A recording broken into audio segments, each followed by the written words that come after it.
Saying that we're live.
Good evening, race fans, and welcome one and all to the Blazing Pedals here on a Sunday night, coming at you live from Daytona. It's Chris and Rick right here on the Turn 3 Racing Network. Rick, how you doing tonight? Oh man, I'm doing fabulous. It's been a great weekend here in Vermont, Chris. Beautiful weather, and what a way to end it here with the Blazing Pedals TRJ Karting Truck Series at, I love New Hampshire, but Daytona is kind of cool too. So yeah, it's it's just one of our favorites. No big deal here, Daytona International Speedway, 2.5-mile track, and we're getting ready to watch these TRJkarting.com trucks speed around the course. Got a couple of really cool things to go through here tonight with you, along with the fact that we're at Daytona. After we go through points, I'm going to take a break and we're going to bring on our brand new overlays. It's going to be the debut. There's a couple of things that are wrong with them, guys, and you're going to have to bear with us, but I'm too excited to not use them tonight. Want to go ahead and show everybody the work that's being done behind the scenes when we're not broadcasting. So, and a thank you to Austin Derbyshire, who's putting in the lion's load of the work, and hopefully we get them finished up pretty quick, Rick. Meanwhile, let's take a look at those points, bud. Up top, no doubt about it, it's Spencer Preet, 291 points. Brad Hogan right behind him with 268. And then it's a big drop. Derek Paulson, Ashton Slice, Taylor, the Butcher Benjamin, Ian Habiak, Hank Caston, Dalton Kilroe, Corey Sherman, and Tyler Gary rounding out the top three. Then you've got Gary Price, Kyle Vincent, Gilbert, Terry Foster, Seth the Merchant, Aaron Bockover, Hunter King, Travis Brown, Nick Acquier, Okay. Oh, I almost did it. Ty Morosco and Jonathan Cross to round out the top 20. And man, it's Daytona. You don't know what's going to happen, but one thing we can tell you for sure is it's going to get wild. Oh, it's definitely going to get wild. Chris, watching practice, these trucks are just having a good time now. One cool thing about tonight is that number one, stage racing. First stage coming out at 30, second one at 60, and then we go to the green, or to the checkered flag, hopefully. Tonight there's 3 attempts, though, to get to the green, white, checkered, so hopefully we don't need to use that, but it is there. That's very cool. And man, we're going to be under the lights here, so already in turns, well, actually all the turns, they're getting under right now into shade, so the track is going to start tightening up as the race goes on, so that's going to be real interesting to see. These guys are ready to have a ball, though. Yes, they are. And Rick, we're going to step away. We're going to make the transition happen while we're on commercial. We'll be right back.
To the inside goes Logan Cloudman is going to touch in.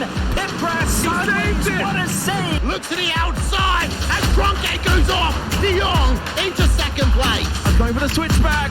Oh, pinpoint driving. It's howling down to the inside. Trying this contact though. Slide left of the racetrack. Chris Venner drives it back down underneath and he takes that second spot right back. Joker goes to Garrett Lowe.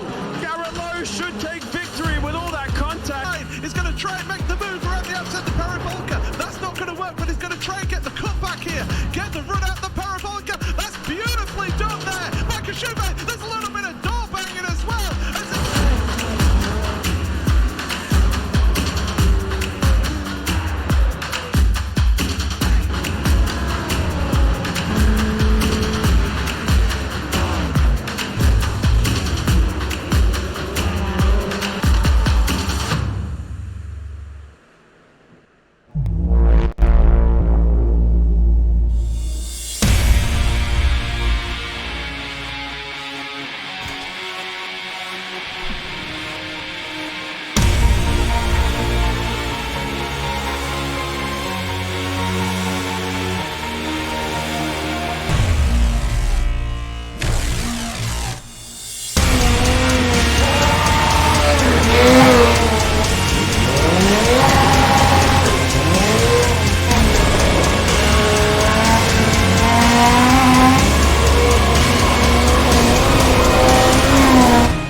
And ladies and gentlemen, we are back getting ready. I've got them up and running. There they are.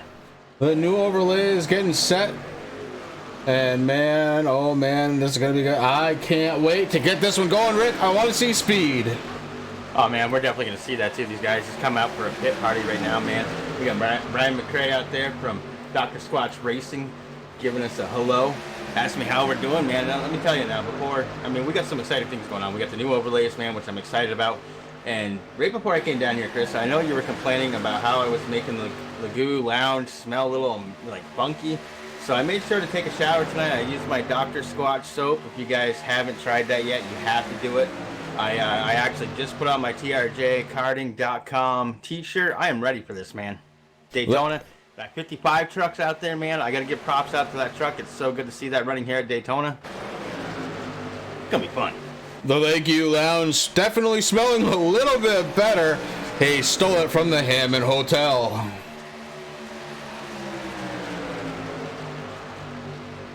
Thank you guys for coming out and enjoying a Sunday night with us here on Turn 3. This is going to be a good one. Daytona live with you tonight. We do have Stage Racing and Race Control went ahead and said, hey, look, we're not going to finish under the caution tonight. We've got 3 attempts for a green-white checker.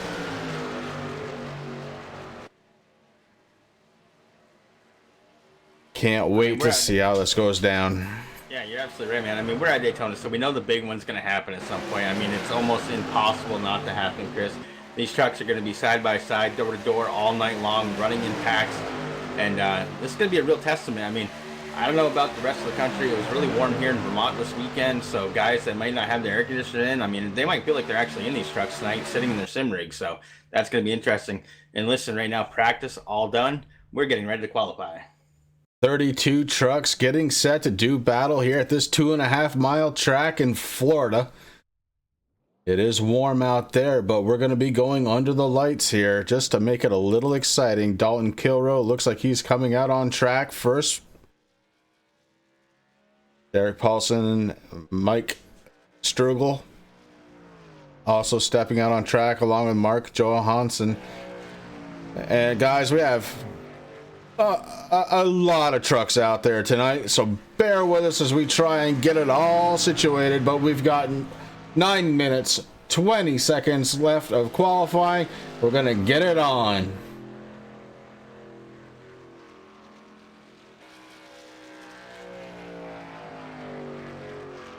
Dalton Kilroe in the Exalta 24 trying to put down a qualifying lap. Has to get it up to speed though, Rick. And I know you love this track, so I'm gonna let you talk about what you would normally do during a qualifying run. Normally what I would do, Chris, because I mean, I do love Daytona. I mean, everybody I think loves Daytona, man. I mean, not a lot of people maybe they say don't like super speedways, but they do. So what I normally do is when I come out here and qualify, Chris, my first warm-up lap, actually the first 2 laps, I'll run nice and high on that track, try to get as much speed through the corners as I possibly can. And then on that final lap that I have to make, I'm hugging that yellow line pretty much all the way through the track. And that's exactly what you want to try to do, because you have the speed, the momentum, and you want to just kind of keep it there. Now, when you come into like the backstretch, it's okay to move up a little bit. That's one thing that I remember Dale Sr. always talking about back when I was a kid and watching him. He'd always say, once you come off that backstretch, off the corner, you move up towards the wall, let that wall suck you in a little bit, you're going to gain a little bit more speed. But really the safest place to be that I found in iRacing is you just hug that yellow line and you go all the way around.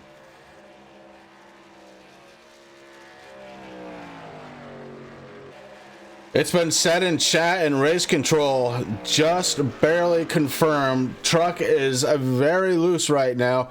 Hopefully it'll tighten up as the sun goes down. And that's one thing that these drivers are going to have to be, they're going to be fighting with all night tonight with their trucks, Chris. It's nice and loose right now. That sun's shining on the track temperature is nice and warm. But then it's going to start cooling off. We're going to go under the lights, and that track temperature is going to drop. Now, it doesn't even matter if it's just 1 degree that it drops. I mean, that is huge in these trucks, especially when you get onto old tires. I mean, I expect to see guys when they come down pit road, you know, they're going to be getting some tires. Now, we do have a tire rule here, and as far as I know, it is still in effect. I have not heard from Race Control, but there's only 2 sets of tire changes tonight. So these guys are going to have to really think about that and come in just at the right time to get those fresh tires. I expect to see a lot of them maybe take it after the first stage ends, and then nothing until right around maybe halfway through the, the final stage, not stage 2, but the final stage when they're coming in. We're going to see how that's going to go. It's going to be interesting. Struggle had the pull, and then Kilrose said no, just as Paulson was like, yeah, I'm going to take that with my 51.381 blistering speed around this 2.5 mile track. Skittles, I see you out there. How you doing tonight? Thank you for joining us. This is going to be an exciting one. We've got over 30 trucks that are going to start tonight. Look out for the big one. Rick, you mentioned it already. Hopefully we avoid it, but come on. I mean, it's we see it all the time here at Daytona. It's synonymous with it. You can't have a race without some sort of caution coming out. As I said, though, we do have 3 attempts at the finish with a green-white checker. Thank you, iRacing, for bringing that in. Honestly, it's been needed for a very long time. Yeah, I agree, Chris. I mean, how disappointing is it? Especially, back when we were doing a lot of league racing, you sit there, you're having a good time, and next thing you know, right at the end, while you're maybe in a really good position, and you're just trying to get up there, the caution comes out, and that just ends it for everybody. It's just no fun for the drivers. I mean, they don't want to see that caution come out right at the end. They don't want to finish under caution. So it's going to be real interesting in how all this works. And now we have Tim checking in chat going, to qualify or not to qualify? And Tim, that is definitely the question. A lot of trucks out there. Do you qualify and risk starting mid-pack where really you put yourself at a huge risk? Do you have a partner to work with tonight? That's going to be the real question here tonight. You're not going to be able to do it on your own. You have to be able to draft. That means you need to find somebody you're comfortable running with, somebody that you're comfortable either putting the bumper on or getting the bumper from to help get you around this 2.5 mile track. Yeah, you're absolutely right, Chris. I mean, this is where friendships are made. I mean, even guys everyone else there wants to win, but you got to find a couple people to run with. That's definitely. Tim, if I were you, see, that's hard, Chris, because back in my day when I started iRacing, I was always told to start from the pits, do what you got to do, start from the back, especially at a super speedway, because you know that something's going to happen, and you just got to hope that you have the crash avoidance around you and in you to see that and get by it without any damage. I mean, a little knock to the wall, a little bump from a guy, it's going to really change the way that these trucks run here. And very aerodynamic track, you got to have it. You got to have a clean truck. If you start at the back, you have to worry about the back runners causing issues and not seeing the mid-pack if they have issues. You want to try to be up into the front. That's where you want to be. That way you can hopefully be clear of that. But it's going to be tough here tonight, man. I mean, we're going to see definitely some 2-wide racing, probably some 3-wide. So I would probably try to qualify, to be honest with you, Tim. But either way, I got my trjkarting.com t-shirt on. If you guys haven't yet, if you're a sim racer, Tim has a lot of stuff at trjkarting.com. He's got racing shoes, racing gloves, awesome sweatshirts. I actually can't wait until fall so I can start wearing mine again. I miss it. I have my t-shirt. Just go over there and just support the man. You got your box cutter. My box cutter, my Uniline box cutter, that sits right here on my desk. I'm not going to use it. That's an original.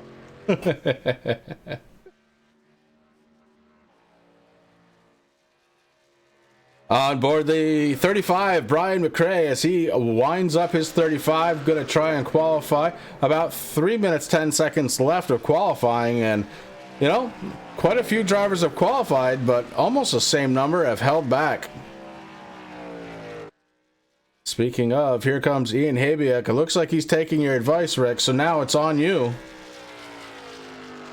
Ian Habiak stepping out. Putting a tiptoe out there, as it were. Guys, you got brand new computer, brand new overlays, 30 plus trucks here at Daytona. This is going to be something really, really fun to watch. Now, Chris, I don't know if you read my chat to you yet, but Sturgill is the number 55. So we'll still mess it up, but we'll do it. I got it.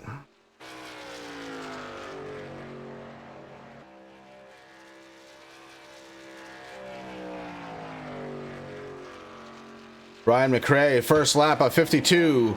2:52. Good enough for 16th spot. As the second lap usually much quicker than the first. It's now, amazing, you know, you're not quite up to speed after one lap here. No, you're really not. I mean, you got to use that second one. Now, Chris, I'm very lucky because I get to listen into team chat here and what's going on. So Blake Decker, you know, since he kind of called us out a little bit, he's now Balarke. Okay? He done mess up, Aaron.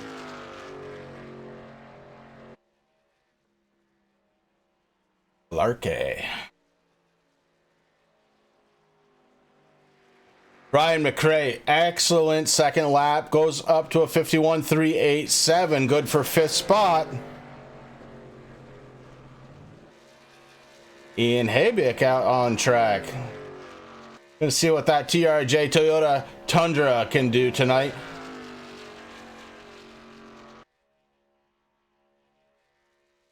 First lap of 52.332, good enough for 18th spot. And again, we already mentioned it, Rick, the second lap so much faster than the first. So Ian really needs to stay right in that gas pedal. He needs to floor that thing, stay down close to that yellow line through turn 3 and 4, and try and qualify up towards the front. It may be safer up there than that. Who knows? You know, it's such a crapshoot. Well, I mean, it really is. I mean, one beautiful thing about Daytona, and I know a lot of people don't like it because of this, but it really doesn't matter where you actually start the race, because if you have the awareness around, you know, of what's going on around you, if you have the drive to do it, you'll get in there. You could be last, and the next thing you know, you're going to be first. But right there, Ian Habiak goes across start finish line, Chris, with a 51.457, good enough for 13th position. Yeah, 13th is where he's going to land. We've got about 10 seconds left of qualifying. We're going to grid him up and get him going. 190 plus miles an hour. We're going to be going under the lights here at Daytona. And that is the end of qualifying. Rick, you know what that means? It's time to throw out the qualifying music as these these trucks get ready to start gridding up. That's $1.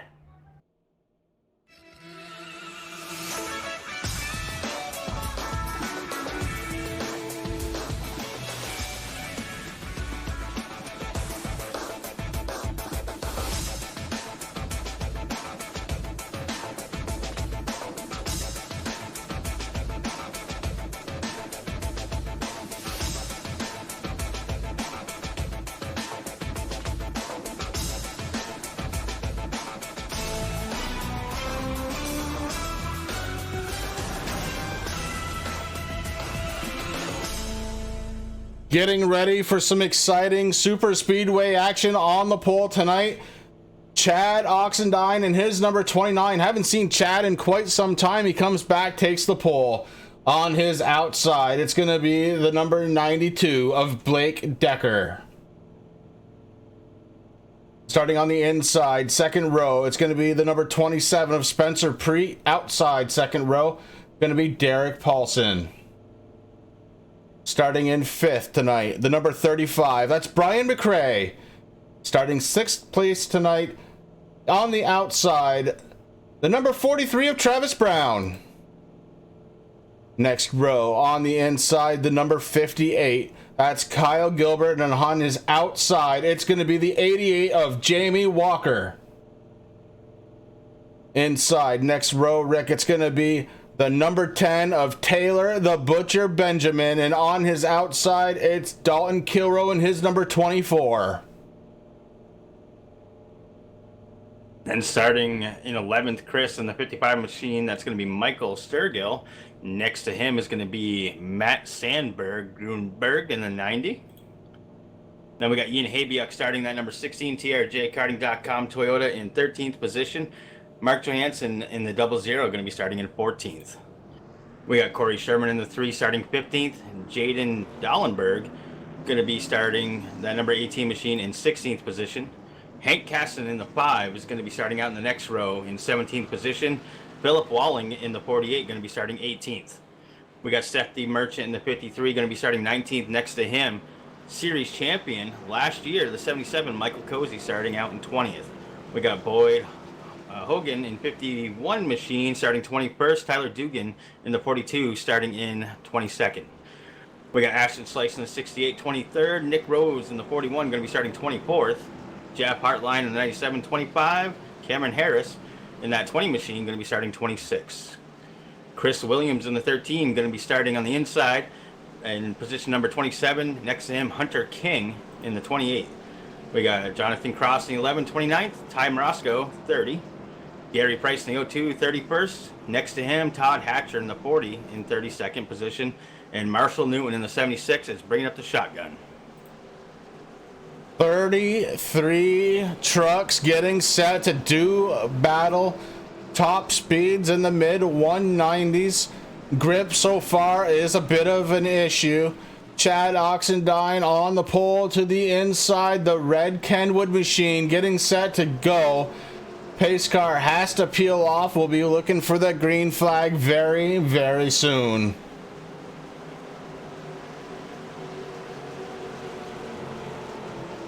Want to say thank you to TRJkarting.com, and green flag is out. The 29 Chad Oxendine with an early advantage. The 27 right behind him.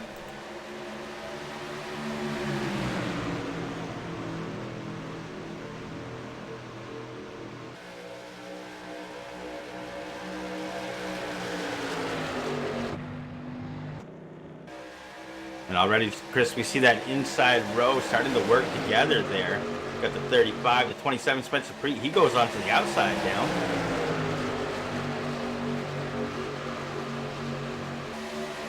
Getting a little help there.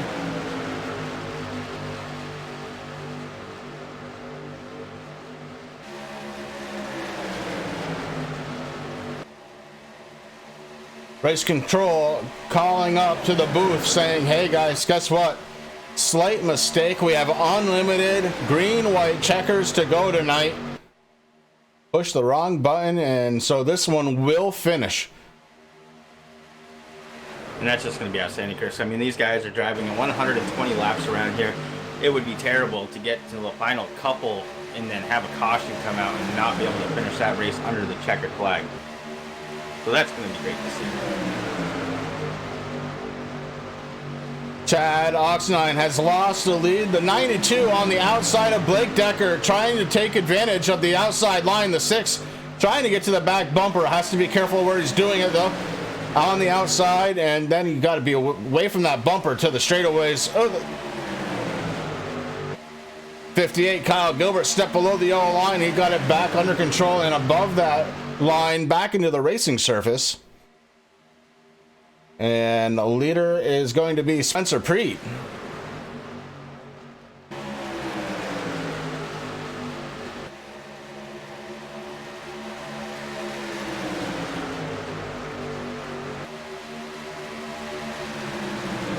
Top 3 trucks starting to get a little separation now. That inside line working a little bit better, it seems.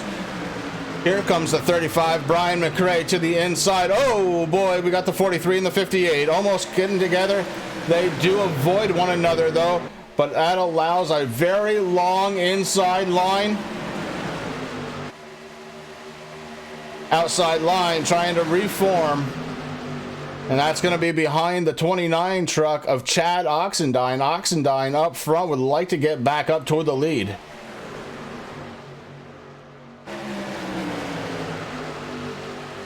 And, you know, I mean, I've seen a lot of races, Chris, where everybody just gets nose to tail here. And, I mean, it can definitely be done, but it gets kind of boring because you just can't pass. So seeing that outside lane actually starting to form up again. And right now, Oxendine is actually clear of Spencer Preet in that 27. If he just moves down, he's going to leave someone hanging. But that's okay because there is plenty. Oh, the 10. 10 and 16, Chris. The 10 is off the track right now.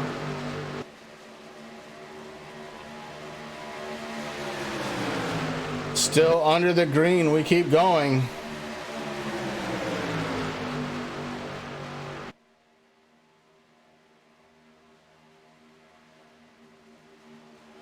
$16 of Ian Abia couldn't have gotten affected too badly. He's sitting in 11th spot. Seems to be up to speed. Taylor the Butcher Benjamin. Oh, we are under caution.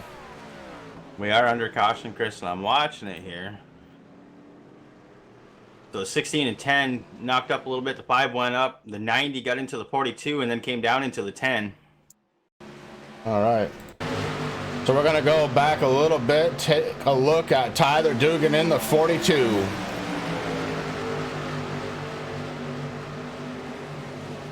Oh, yeah, the 10 gets loose. The 90. Oh, yeah. Heavy damage to the bunch of cars. Oh, geez. One truck's got smoke going already.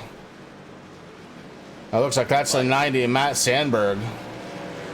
I also heard from Race Control, Chris, as the race was going on, that they do actually have fast repairs on tonight. Something that this league normally doesn't do. But Race Control had to remake the race, and everything got kind of set back to what normally happens. And so the fast repairs are on, which is good for a lot of trucks. I mean, to be out this early here at Daytona, we're only on lap 6 of 120.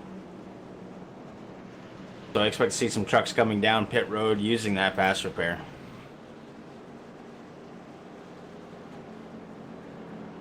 I think it's a good idea. You know, stuff happens here so quickly that you have to be able to get back out. You know, it's kind of a double-edged sword. I mean, you know, as you and I were running a league, and we actually turned off fast repairs too, and it really caused guys to really take care of their equipment and drive a little smarter. But when it comes to a super speedway, anything can happen. So it's nice to at least have one, so these guys have a second chance to get out there. You know, if not, a couple more, just to make the racing interesting. I mean, we have a huge field of trucks here tonight. It'd be terrible if the big one happened, knocked out, you know, 3/4 of the field, and we only had a couple trucks left on track. So it's a definitely good move there by Race Control to allow these guys to have that tonight, and it's good. Bunch of trucks peeling off, coming down pit road. Remember, this is stage racing. First stage set at lap number 30. We're on lap 7 of 120 under the first caution of the night. By my count, it was 5 trucks that were involved in that first caution.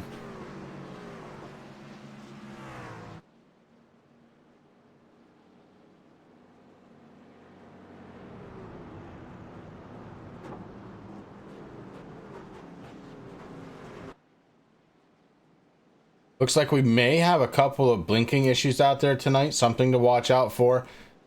It's normally not a good time to have a blinker around you on a super speedway, doubly so.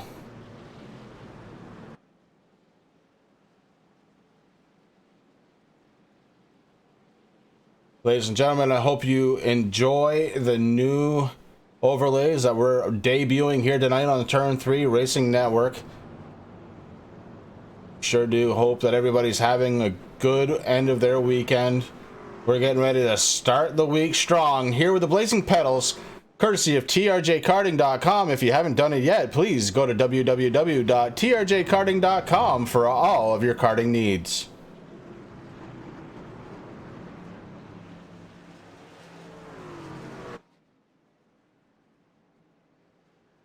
$33 trucks started tonight, Rick. We've got, looks like everybody's out there except for perhaps Jonathan Cross in the number 11, who was involved with that very first caution.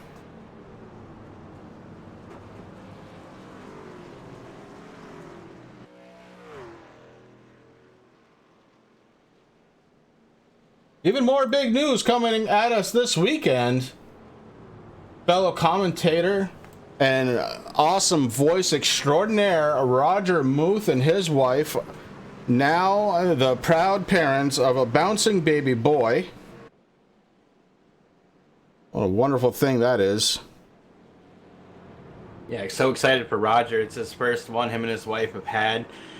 So, you know, welcome to parenthood, folks. I mean, your life has changed, but I can promise you it's changed for the better. And as I told Roger earlier today, Chris, and as you know, I mean, I look at your kids, of course, and my kids. And I mean, I remember when your son was just a little basket, you know, and boom, now he's all grown up. Your daughter's all grown up. My daughters are just growing like weeds. So enjoy every second that you can, brother. And I hope you have a good time with it. Happy birthday to Mark Richard Muth.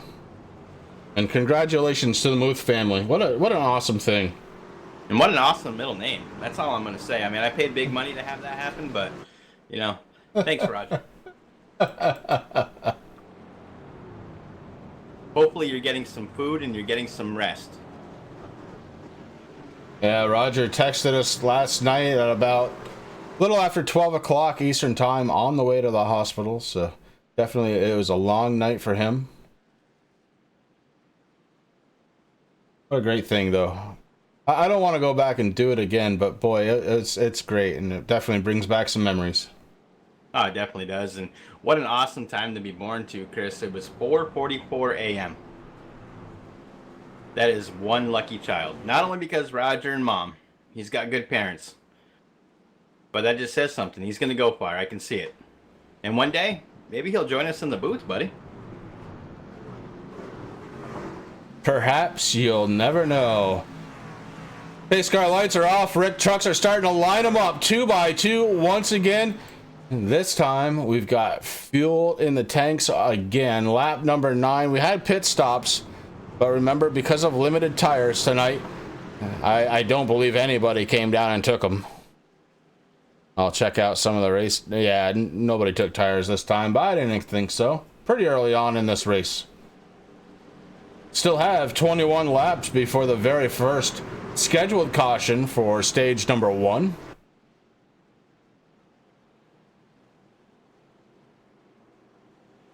Do you think during this restart, Chris, it might be a good time to go down to our live spotting channel with Tim and Ian Habiuk? Oh, we might take a listen in, and also race control throwing up to me a couple of words says, since it set is so loose, there will be unlimited tires tonight. Something to watch for. Ladies and gentlemen, we are getting ready to go back green. I'm going to tune the radio into the Habiux.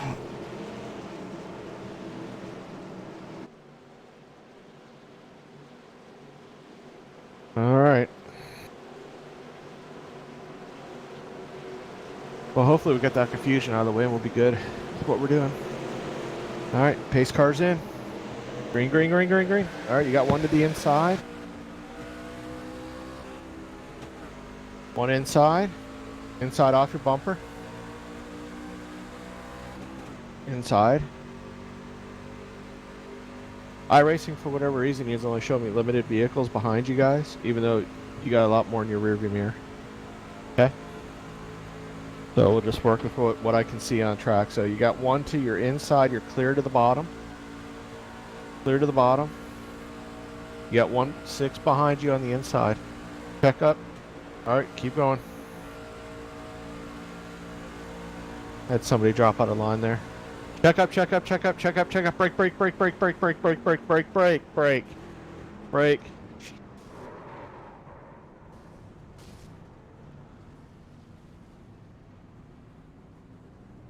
Number 24, we saw out of the front windshield of Ian Habiuk. 24 gets in trouble and goes around. Habiuk gets collected just a little bit. We're going to go back and figure out what happened.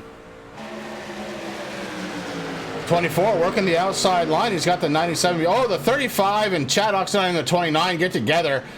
That causes the 18 and the 24 to get together. And the 16 gets collected. Oh my, oh my. Caution number 2, and it is, I don't know if I can call out the big one yet, Rick, but it is certainly not a small one. No, definitely, Chris. I mean, the first caution there in lap 5, you know, I counted at least 4 trucks. I got a little bit of damage this time by. I'm counting 4, maybe possibly a couple more. But definitely, I don't think it's the big one. The big one's going to happen, I think, more towards the end of the race, to be honest with you. I mean, that's when guys, you know, what I've always found with Daytona is I get into a comfortable position, and usually it's either with you pushing me or me pushing you, and we kind of just sit there, and then we wait towards the end to go. So we'll just sit there, we'll be nice and comfortable, find a comfortable position where we want to be at, and then when it's time to make a move, usually you're the one who tells me, let's go, buddy. And we engage that slingshot, and we just take off and go. But so the big one, no, it's knocked out a few trucks, that's for sure. Definitely some big names out there that have some damage. And hopefully they can get that repaired.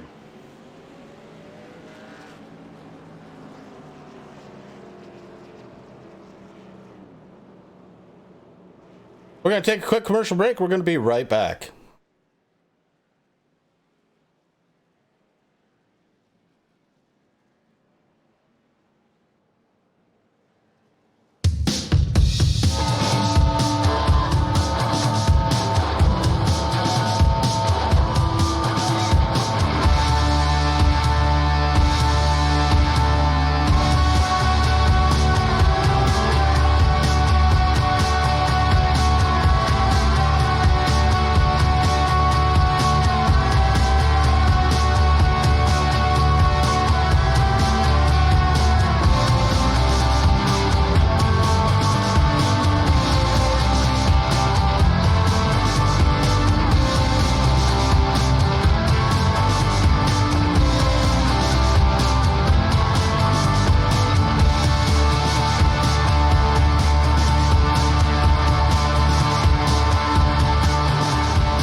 And we're back just out of the commercial breaks.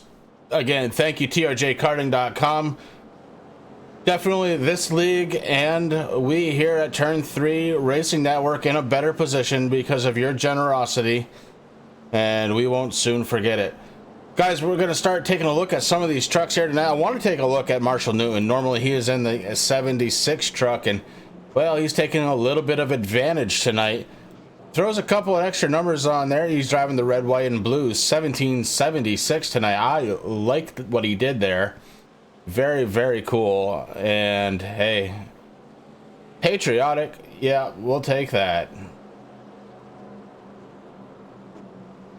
I may have to. I want to see what's on the back of that deck lid. Can't quite find the right angle.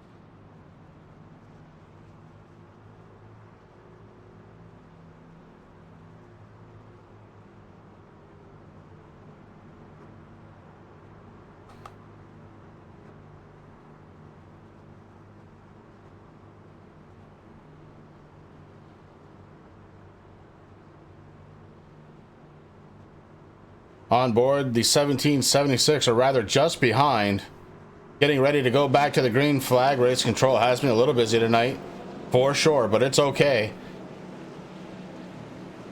Pace car lights off, trucks lined up 2 by 2. Looks like we have 27 drivers on the lead lap. Michael Cozy Jr. not on track. I'm not sure what's going on.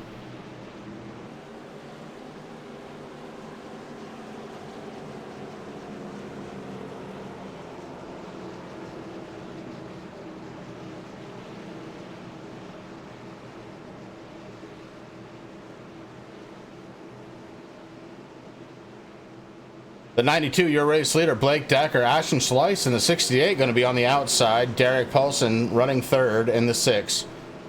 Kyle Gilbert, Marshall Newton rounding out the top 5. Pace car about to take a hard left-hand turn.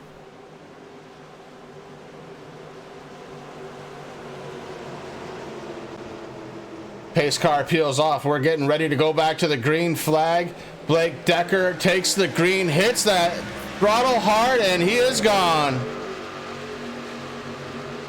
Blarkey wasted no time getting that truck going. I'm sorry, Blake. I'm going to have to do that now, but just because you called us out. Doing a fabulous job, though, there on the inside. Ashton Schleiss on the outside, though, not giving up. It's good to see a lot of new names up towards the front. These guys are going to battle it out and have a good time.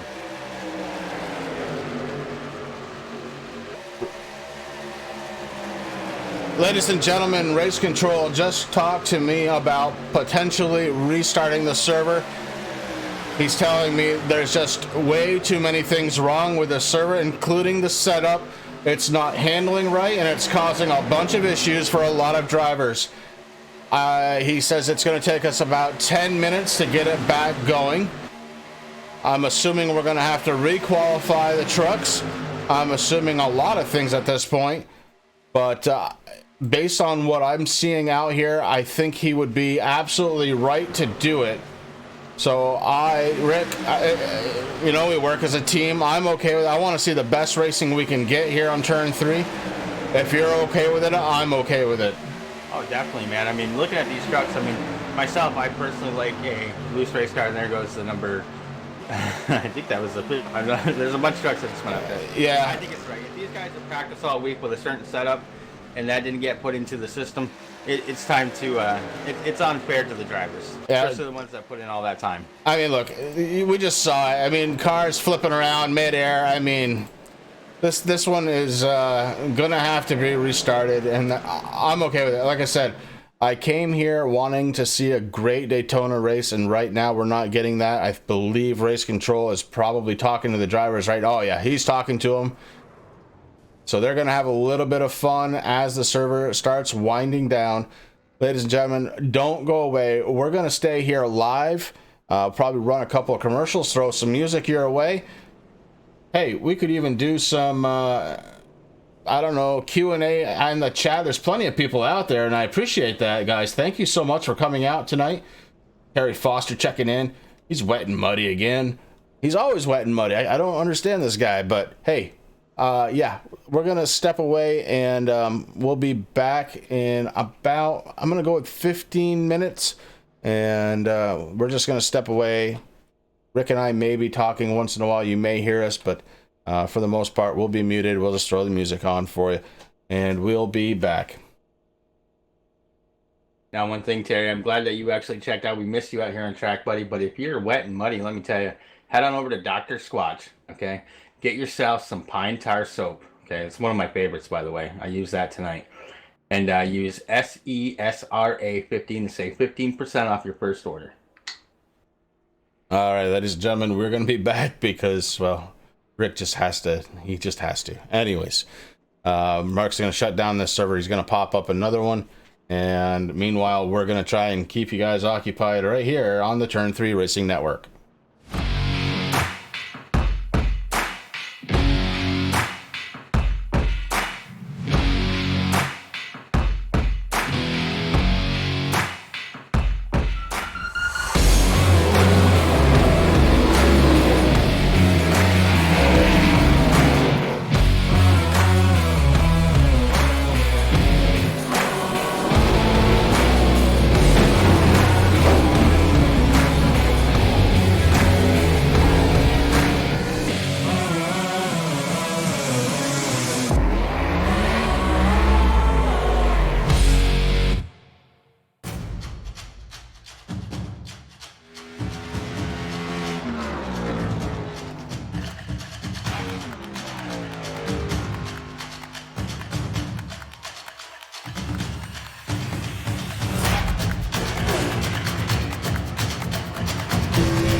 bud?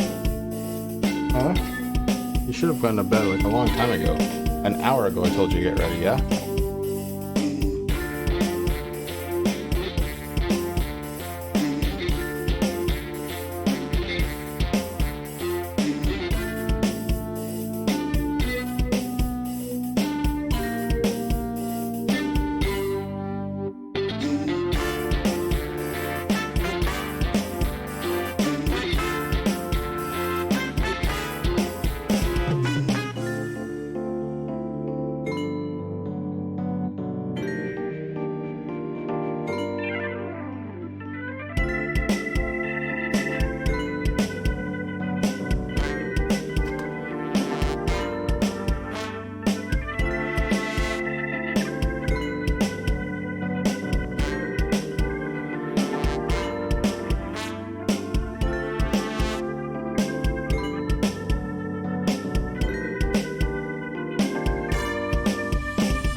the most realistic online racing sim ever made.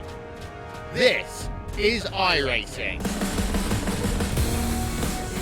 Detailed laser scan tracks, fully dynamic real world cars, and over 50 series to choose from.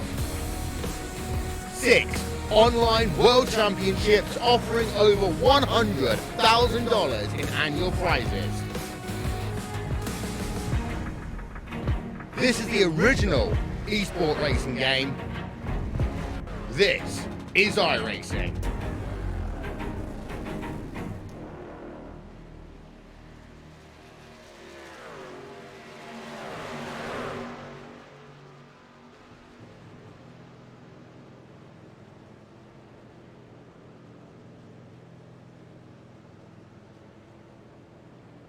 And ladies and gentlemen out there in Turn 3 Racing Land, we truly have some of the best fans. Thank you for your patience while we're trying to correct a major wrong. And I want to thank Mark Arthur. Actually, Mark just texted me, says, let me know when you're ready. Well, I'm going to get him on up here. Mark, this is Chris and Rick up in the booth, and I'm going to say this right now. For any other league, I would have said no. But you guys deserve to have a good Daytona. And yes, Mark, we are ready to roll as soon as you are, bud. Are there any changes to the rule set since we are on a different track and one that hasn't been practiced this week? No, I mean, we're going back to the same thing. No quick repairs, 2 tire changes. We're going back to everything. Three attempts at a green white checker. So hopefully all the settings right. Man, that beta is a piece of shit. I can tell you that. It's like if you back up to change any one setting, because see, I know what happened was I put the settings in there, and then I was just going to leave this. I put fixed setup. I was going to leave it blank because you can't upload setups on the beta. So you have to go back in through the website to upload a setup. So I was like, well, I'll just leave it blank. And then when I went to do it, it said setup didn't match the track. So I said, well, okay, well, I'm going to go back to that part, and I put in the default setup. Well, when you do that, it defaults everything from that point forward, and I didn't know that. Oh, so boy. I didn't know it defaulted it. You know, I thought they had fixed it because it's like a wizard, so it's a little bit easier. And I guess I went back through looking at everything, but I must have missed a couple things, and it just sucks, man. It's every time you do something in that beta, and that's the only way you can do heats, and that's the only way you can do the weather. I wish they just add those to the regular website. Well, Mark, Hopefully you know, everything's right this time. the AI has, or the UI has been an issue for debate for a long time, and we're going to get around it. I say let's roll forward. We're going to get this 2.5 mile track burning up. All right, we'll be ready. I'm gonna give them like a 60-second countdown, and we're gonna go back to qualifying. Perfect. All right, buddy. Good luck with the rest of it. Thanks, man. That's Mark Arthur, owner and race control here at the Blazing Pedals, TRJkarting.com Truck Series. Mark, a great guy. I've really enjoyed getting to know him over the last year or so. And Rick, here we are again. So now it's going to be interesting. We're going to have to see what these trucks are doing different this time versus where they were. And so far, I'm watching it. They seem a lot more stable, put into the track a little bit more. They're running 3 wide, 2x2 here, or excuse me, 2 rows deep. There's no way in the last server they could have done that. No, you're absolutely right, Chris. I've been watching a few trucks go around Daytona now as the server came back up, and you're absolutely right. I mean, these things are actually sticking a lot better now, so we're definitely in for some good racing. You know, iRacing is doing the best they can. I've never liked that the UI beta. I never even have it on my computer. I take it right off. Even if it keeps adding icons, I take it off. We always had issues with that ever since it came out. So, you know, Mark did the right thing. I'm glad that, you know, we were able to broadcast him. We love Blazing Pedals. We love TRJ Karting. And, you know, I think he honestly made the right move, Chris. This is going to be a lot better racing. Yeah, and at the end of the night, you know, yeah, we had some laps in the other one, but with all the cautions that were going to happen, this is going to end up being a quicker night now. So absolutely the right call. And hopefully we have the same turnout. You know, that's the one thing I want to make sure we don't lose is turnout. It looks like 26, 132. Yeah, we're going to be starting 33 drivers once again. So It looks like Mark just made the call. We're going to be advancing as the race control can. We're going to advance into qualifying, and then we'll get the show on the road. So basically, Rick, you know what that means? We had good practice, and we're ready to go again. Definitely want to get out there, thank everybody who has come out tonight on a Sunday night, getting ready to start your week the best way we all know how, which is to watch some awesome racing right here on the Turn 3 Racing Network, courtesy of the Blazing Pedals and trjkarting.com. If you haven't visited yet, please do. www.trjkarting.com. That's one thing too. You have that awesome commercial, Chris, that actually you made, and you did a fabulous job with that. And if you're not into kart racing and you're just a sim racer, please head on over to TRJ Karting. I can tell you right now, he has some of the best prices around. I have a pair of Alpine karting shoes that normally I find for over about $160 on other websites. I got them for $100. I got a poster here that he has made. Those things are awesome. The Drive for a Cure autism racing gloves, I love those things, and I'm actually going to be able to use them because I'm going to start racing in the Green Mountain Racers Club on Monday nights there, a shoot off from RFC. So I'm going to be able to use my karting shoes, my gloves, man, my t-shirt, my sweatshirt. Tim, I don't know where you have these things made, but I have watched that sweatshirt over 50 times this winter, and the graphic on it still looks just as good as it was a brand new sweatshirt. So definitely head on over there.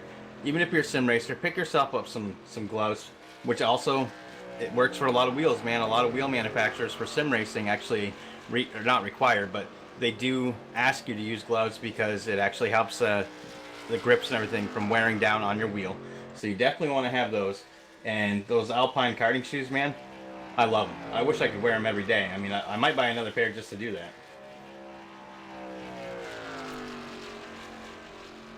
Qualifying underway. Dalton Kilroe on the move in his number 24. He has done his warm-up lap, trying to get through another lap here, try and put down some pretty good times. Now this is going to get interesting. Now we've gone to the iRacing default setup. We're going to see what kind of time differential we see between that setup and this. I don't know, you know, it's Daytona, so there might not be that much. I think it's going to be a big change. I mean, everybody knows the iRacing, for like if you're running the Pick Series, the setups are very tight, and not a lot of drivers like them. That's why a lot of them get pushed over to the open side so they can actually adjust stuff. But it's not a bad setup, Chris. I think we're going to be seeing some really good racing here with this setup. And one thing I got to say, Dalton Kilroe, I'm so glad you are back in the Exalta with the flames, man. That truck looks beautiful tonight. So good luck out there, buddy. He put out his first time, Chris. He's sitting on the pole right now with a 52.453. We got Blake Decker in the 92, just went across the start finish line with a 52.481. So a little slower. I mean, this is the first lap. So let him get up to speed. We'll see what happens on the second lap here. Yeah, just a touch over a tenth slower, but that was the first lap. So really, we're going to be looking to see what happens on the second lap here. Dalton Kilroe well, he's going into turn 3 right now. So Dalton Kilroe going to be the first guy to kind of tell us where it's at. Oh, actually, no, he's not. Look at that, the 55, Rick, a 52.027 on the iRacing stock setup. Hello. What a good time by Sturgill there, Chris. I mean, he's got it figured out. Brian McRae's out there in chat. That's Dr. Squat's racing driver right there. The setup is way better. We see much better racing across the board. He's knocking on wooden objects within arm's reach. Hopefully you're knocking on that cedar soap saver, bro, because I love that thing. Best 15 bucks I ever spent. And Tim's out there, Chris. He just ordered from Dr. Squatch during our downtime. So there we go. Sponsors, helping other people out here. This is what I love about this league, what I love about this sport, Chris, this e-sport, man. I mean, everybody's out there helping each other out, and that's just amazing. Dalton Kilroe, a 51.549. Good enough for the pole so far. And lots of drivers out there right now. We're going to go ahead with touch on the 90 of Matt Sandberg, who comes across the line 4th on the speed chart, 52.264. Pine and oranges. Ian Habiak out on track. He put down a first lap of 52.504. That's good enough for 6th spot for Ian.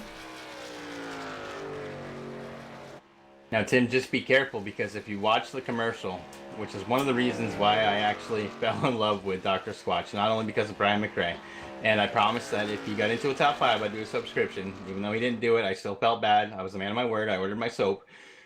But they won't be empty either, so you got to be careful, okay? The junk won't be empty, and you're not going to smell like a mama's boy anymore, man. I hope you like it as much as I do. Pine Tar is one of my favorite.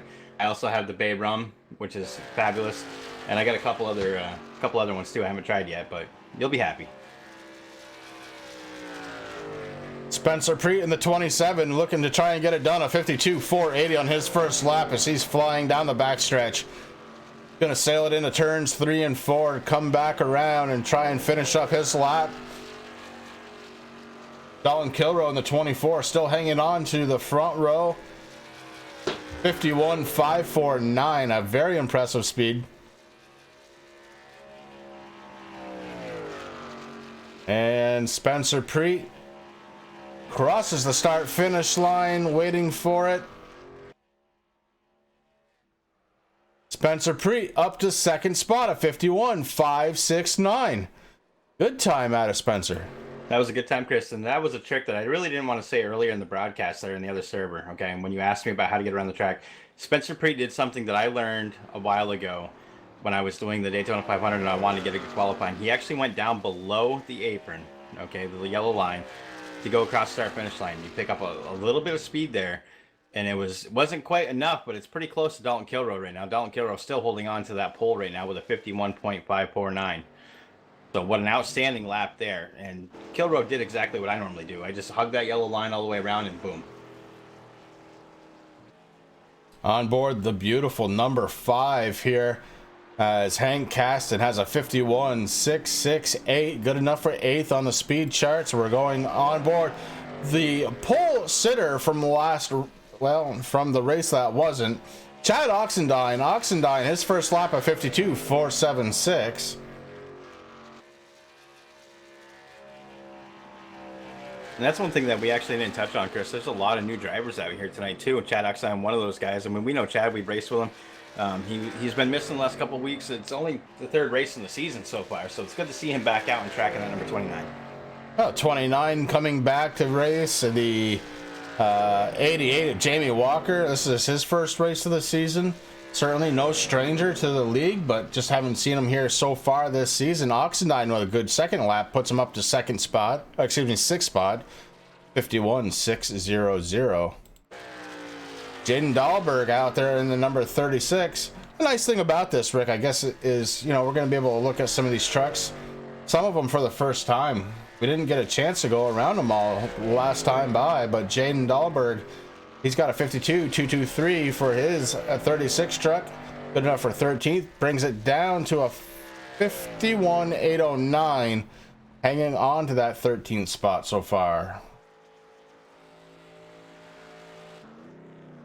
Kyle Gilbert in the number 58, getting set. I don't know what he's doing. He qualified with a 4-minute 20-second. Okay, Kyle. Gilbert did exactly. I've done this once before. Okay. Actually, I think it was the race when I was racing with you when you just got out of rookies. There, we're doing a race, or it might have even been rookies. And I think we're at Charlotte. It was the rookies because when I went down and I joined you, and you're like, I don't want to qualify. So what we did is we actually drove around the track in like 2nd gear, I think it was. And we had something just like that. So I know exactly what Gilbert's doing. He didn't want to ask for an EOL, so he made sure that he was going to get one on his own.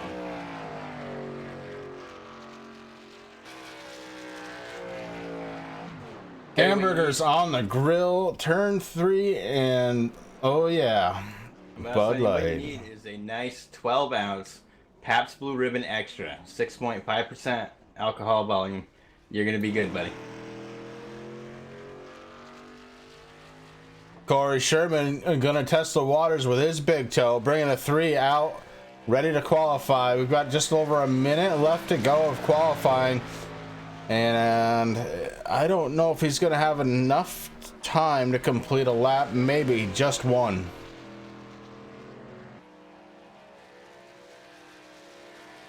Well, one might just be enough, Chris. I mean, he's going to be looking at somewhere between 15th and 16th, obviously. So why not go out there, try to do what you got to do. Corey, just so you know, buddy, when you watch this, okay, you're racing that iconic number 3. You have the right font. You're at Daytona, buddy. That's all I'm going to say.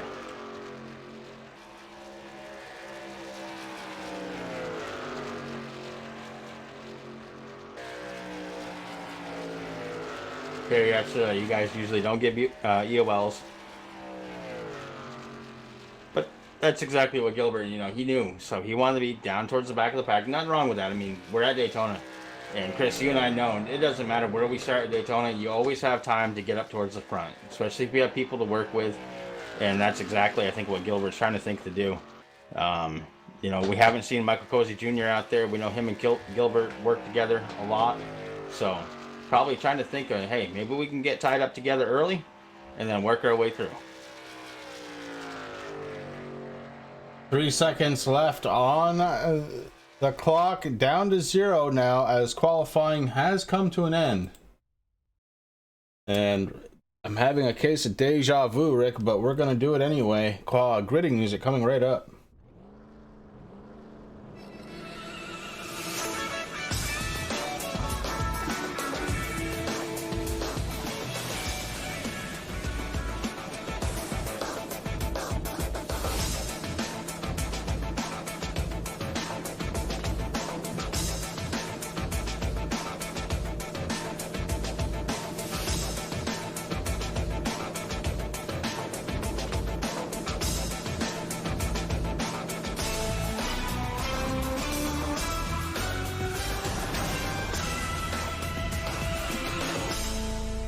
Starting on the pole, the number 88, Jamie Walker to his outside.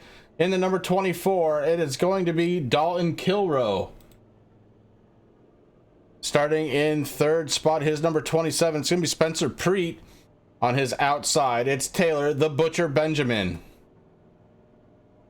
Inside, third row, going to be Derek Paulson in his number 6. Brian McRae going to be starting in his number 35, 6th spot. Ian Habia qualifies his number 16 Toyota Tundra in the 7th position. Chad Oxendine to his outside in 8th. Blake Decker going to be starting his 92 9th position to the inside. On his outside, it's going to be Michael Sturgill. The inside truck number 5 starting in 11th spot, it's Hank Caston.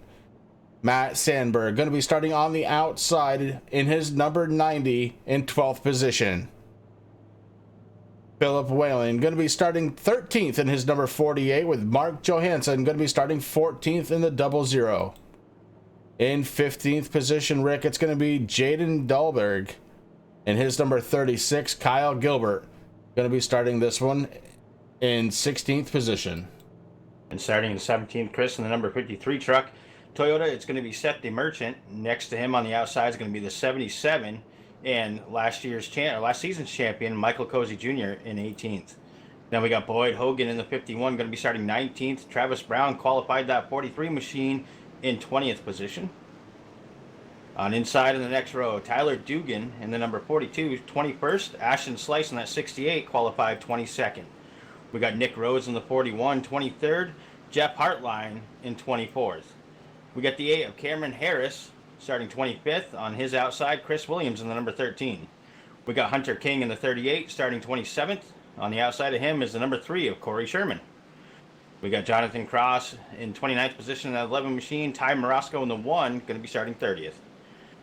The 02, Gary Price going to be starting 31st. Todd Hatcher in the number 40 going to be 32nd. And rounding out once again at the shotgun position is going to be the 76 of Marshall Newton starting 33rd. That is the field as it is set. Pace car lights are off, heading into turn number 3. Gonna try and get this one started again. The rain delay all done. What we saw before, they were just drying off the track. Now it's ready to go.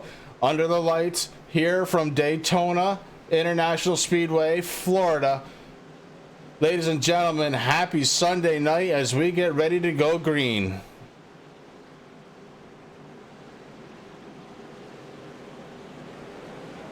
Jamie Walker in the 88, the 24 of Dalton Kilrow looking for the green flag. Green flag waves. Jamie Walker hits the go pedal. Dalton Kilrow trying to hang strong on the outside, but Preet on the inside, looking to hold on to the race leader.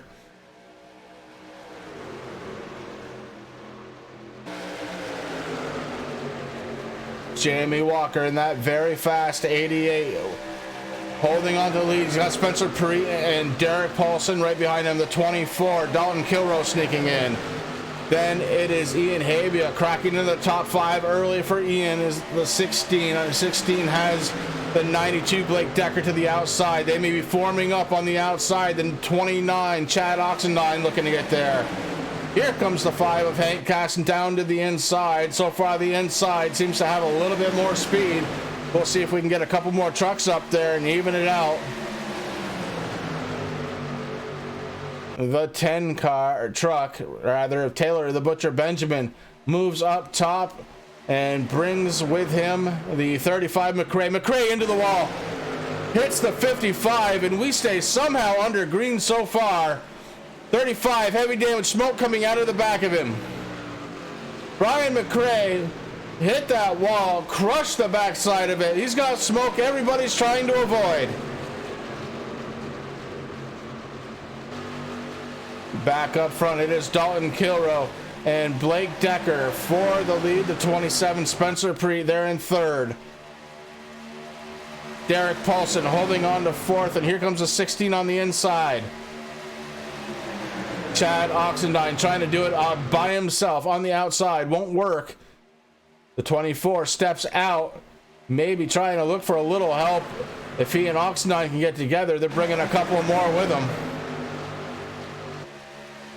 And think about that outside lane, Chris, right now. That inside lane is a bunch of trucks strong. There's only, I'm seeing, what, 3, maybe, well, now 3 trucks up there. And actually, Jamie Walker tried to make it 3 wide a little bit. He got kind of stuck on the outside there, and he actually fell back to 12th. Right now, he's trying to work his way back up, sitting in 11th position. Walker in the 88 has to be careful not to lose that lead group. You do that, you're going to go back quick. The 58, Kyle Gilbert, up to 10th position, but again, danger close to losing some of that draft. Jamie Walker has one by right behind him, though. It's Boyd Hogan. And one thing that happened, Chris, one guy who hasn't lost that draft, 92, with Blake Decker out there in front right now, took over that position. See, Spencer, I knew that was going to happen, but that's okay. Preet is right there, right on his back bumper, Chris, giving one heck of a push there with Derek Paulson right behind him. And then Ian Habia kind of hanging back just a little bit. Not a bad thing to do. Let these guys race it out. Stay aware. You got the 5 of Hank Casson moved up into the 5, with the 5 truck in 5th position.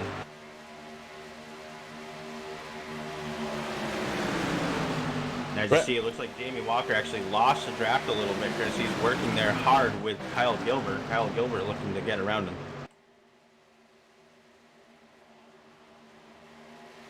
That's Boyd Hogan, bud. Boyd Hogan, I'm sorry. Yep, I was clicked on these new overlays. We're getting used to everything.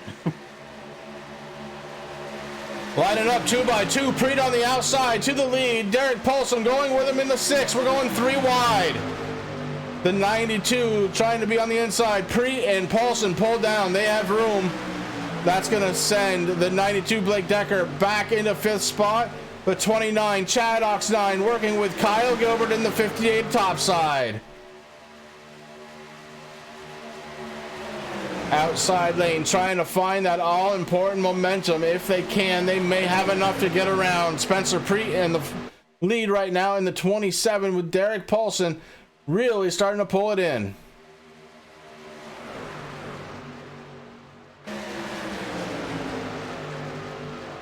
Kyle Gilbert looking to make this one 3 wide as Chad Oxendine stays to the outside. Brave move on the lap 6. We're going 3 wide. Here comes the 5 up the middle. Brian, I am so sorry to hear that, bud. I was hoping for you.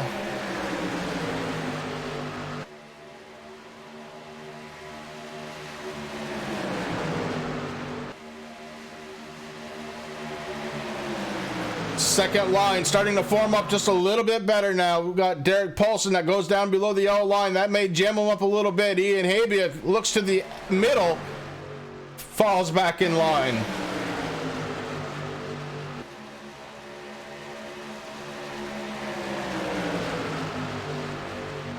Blake Decker has a head of steam thanks to Kyle Gilbert on the outside. Gilbert pushing with everything he's got. Blake Decker in the 92. Will he leave him out to dry? So far, no. Watch these trucks wiggle. Rick, it's early on in the race, but we're going to do it anyway. We're going to crank it up live here at Daytona on the Turn 3 Racing Network.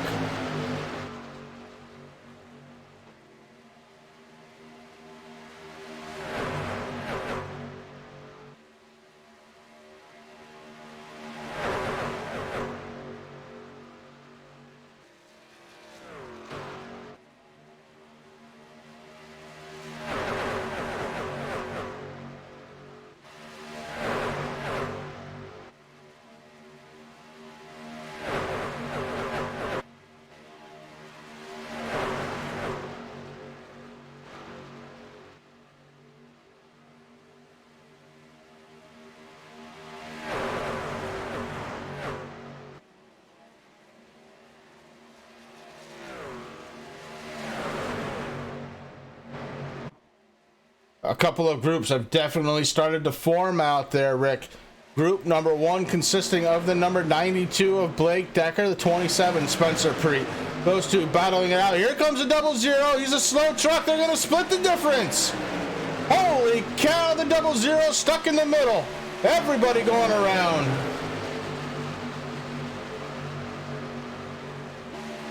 That's one thing about Daytona, Chris. Usually we see lap down traffic, or who are about to go lap down, they'll maybe move out to the outside. But the problem here at Daytona is these guys will run 2-3 wide, so it's kind of scary, especially if you're kind of stuck up there on the outside wall there. So like you said, split the difference. These guys got around him just fine. You're absolutely right, though. Two different groups right now, kind of racing. Jamie Walker and the 5 are pretty much heading up are bringing the back end of that first pack. Michael Cozy Jr.'s got a bunch of guys behind him. And I was watching while we're doing the crank it up. A lot of those guys are just nose to tail. They're doing everything that they possibly can to try to catch up to that front pack. You know, you say that, but you have to ask, are they? Maybe they think something's going to happen in that front pack. They're welcoming that front pack to have some issue. And they'll have plenty of time, how far back they are, to catch it and go around.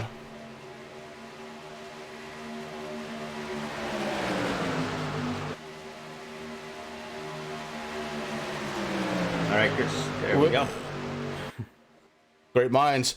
Out of the infield car care center, we've got Brian McRae, driver of the 35, an early exit for him tonight. Brian, this is Chris and Rick up in the booth. Do you have a copy?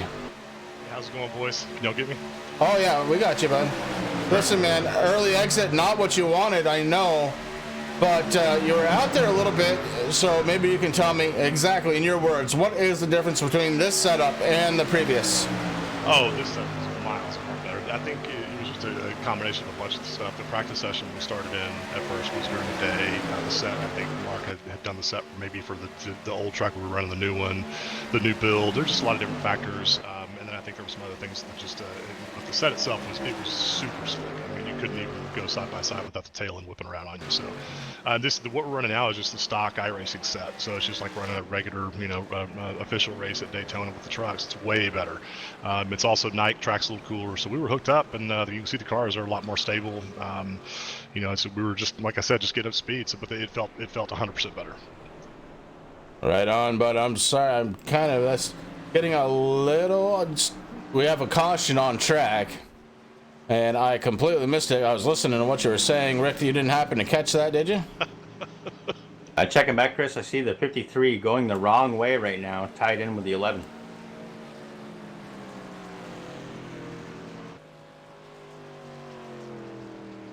Gonna go back. Stay right there, Brian. We're gonna get with you in just a moment. We have finally found the number 11.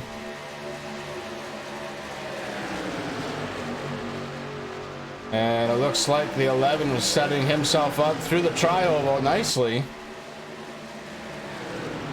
The 11, Jonathan Cross, he's got the 1776 right behind him. The 11 gets really screwed. He's going bottom to top, bottom to top. I don't know if that's indicative of a handling problem or just trying to get the feel of the truck, but the 1776 inching in closer. Oh, it happened much ahead of him. The 53 goes around, the 1776 gets involved. And yeah, caution number 1, that was the 53 and the 11.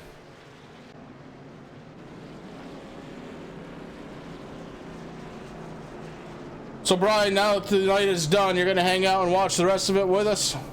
Yeah, I'm going to sit for as much as I can. I'm just as interested to see what happens. Like, of course, with Taylor, my fellow Squatch brother, running, I have a vested interest, so of course I want to stay and watch. All right, bud. Well, listen, thanks very much for coming on up to the booth with us. Want to check in, make sure you're okay. You have a good... You got it, boys. Have a good broadcast. Have a good rest of your weekend. Have a great week. That's Brian McRae, driver of the number 35, out, unfortunately, a little early through this one. But up front, it is going to be Spencer Preet in the number 27, your race leader. Preet was having a pretty darn good run. He has Derek Paulson right behind him. Going to be starting on the outside. The number 92, Blake Decker, going to be restarting third.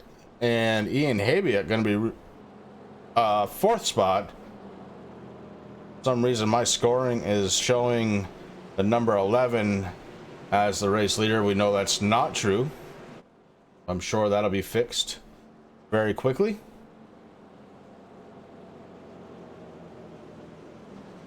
Again, I want to thank everybody for coming out on a Sunday night here to the Turn 3 Racing Network. Guys, we really appreciate it. Had a bit of a rough start. We had the wrong setup. We had the wrong track. Well, it was the right track, Rick. It was the right track, but I mean, definitely did the right thing. You know, get these guys out there into what, you know, I mean, every league wants to put on the best race, especially when you're broadcast, Chris. I mean, you got money on the line that you paid for, and I think it was the right call by Mark Arthur and the guys to restart.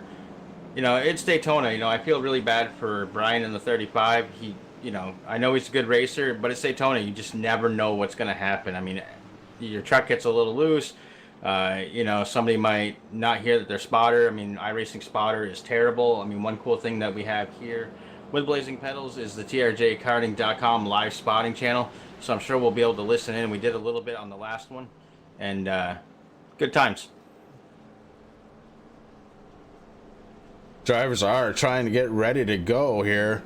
We'll keep an eye out in the infield care center, see if anybody else is going, but looks like the 11 was able to make it back out on track. One thing that we haven't talked about yet, Chris, on the broadcast, you know, is the temperature. We're under partly cloudy skies. We're going to be going under the lights here. Right now, that air temperature is sitting at 77 degrees. The track's at 78. So, something to be watching for, especially once that sun goes down and these guys start putting some laps down, getting that rubber down. Yeah, grip not really looking to be an issue here at Daytona, as the corners, the banking here definitely supplies quite a bit of that for you. But certainly, in the right circumstances, it can become an issue. Keep in mind, too, that we do only have 2 sets of tires. We have 1 attempt at the green-white checker here tonight if we need it. Stage racing, first stage will end at lap 30. That's the first scheduled yellow flag. And 33 drivers started this event tonight, Rick. Unbelievable. 2 weeks in a row, over 30 drivers coming out on a Sunday night. Awesome, awesome attendance. And, you know, they're just out here to put on a show for all of our fans here at the Turn 3 Racing Network. Trucks are lining up 2 by 2. It's going to be Preet and Paulson making up the front row. Then you've got Decker and Habiak making up the second row. Sandberg, Oxendine, third row. Taylor, the Butcher, Benjamin going to be restarting on the outside, 8th position. Dalton Kilrose, 7th. The Ford Mustang cruising on down the backstretch, getting ready to turn a hard left down pit road. I gotta say, that paint on that 10 truck, Chris, looks beautiful. You know, Brian, if you're still listening, I could totally go for a Pine Tar or a Bay Rum one, man. That's all I'm saying. And it's gotta be Chevy, of course. Because Fords, they don't race trucks anymore. Yeah. So this caution brought out one cool thing, Chris. That backpack that was sitting there, it's going to be interesting to see what they do. This is going to come down to what you were just talking about. Is we're going to see if that back line, especially with like Michael Cozy Jr. sitting there in 12th right now, what he's going to do. Is he going to hang back a little bit? I mean, we're only on lap 15 and 120, so plenty of laps left to do here. So it's going to be really cool and interesting to see how that field splits up again. Maybe they are hanging back. This is going to be the telltale sign right now. Pace car comes down pit road. Spencer Preet in the 27 finds the loud pedal and he stomps on it. The 27 trying to take off. Blake Decker right behind him pushing for everything that he can. The 92 would love to take over second.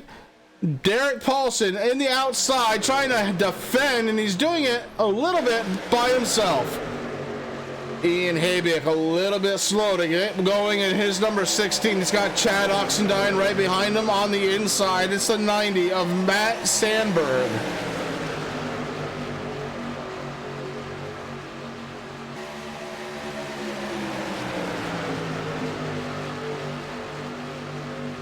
We kind of got robbed on that last crank it up, Rick, because there was a couple of groups. We're going to go do it one more time. We're going to crank it up. All right.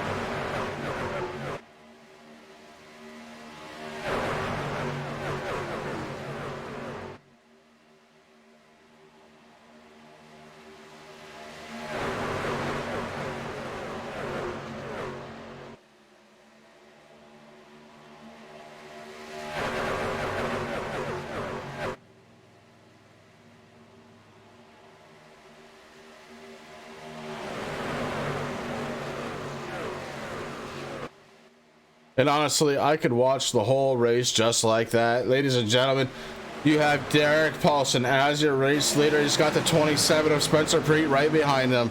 Sandberg in the 90 makes up third spot. The 51, Boyd Hogan trying to get the outside line going there, starting to form up. He's got Dalton Kilrow right there with him.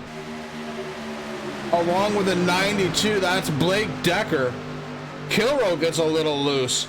Decker picks him up. Decker goes down to the inside, going for 3 lanes now.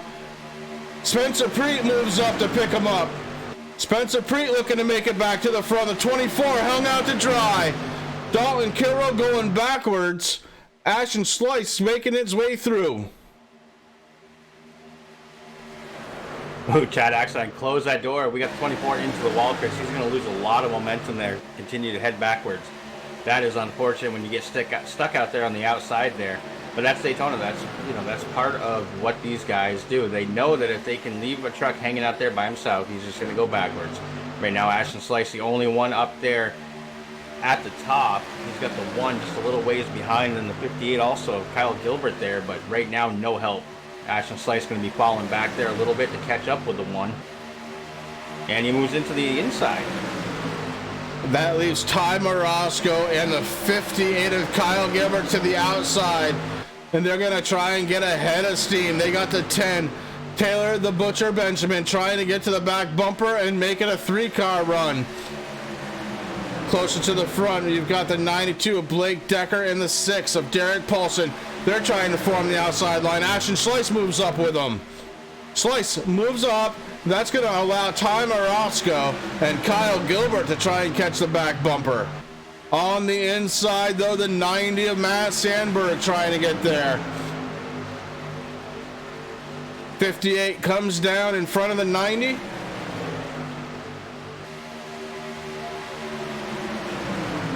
And Ian Habiak has the best seat in the house.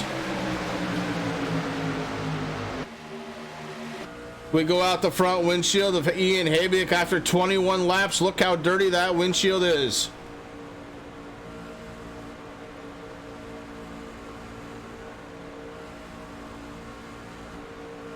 While you're watching that, Chris, I was watching the Type Black, the number 43 of Travis Brown, Top Flight Computers. He just went down way below the apron there, and he's able to hang on to the truck and get right back behind Michael Cozy Jr. there. Now, I wanted to kind of, because we talked about it, I wanted to look and see what these guys are doing. Cozy's kind of hanging back just a little bit. He's still in the draft. He's got Jamie Walker there with him behind him. Ooh, we have some trucks look like scrubbing the wall. The 76 is way off pace right now, Chris. Gathering it up. He looks like he's okay. Yeah, that's the, for tonight, that's the 1776 of Marshall Newton. He got into the wall. Definitely scrubbed a lot of speed, but he wasn't alone. He's got, who does he have with him? Hunter King. It looks like Hunter, nope. I don't know. Scoring is being a little finicky right now. Might be a lap down vehicle. Nonetheless, up front, we're 2x2 again, and it's 3 rows deep. The 51 moves up towards the top to pick up that outside lane.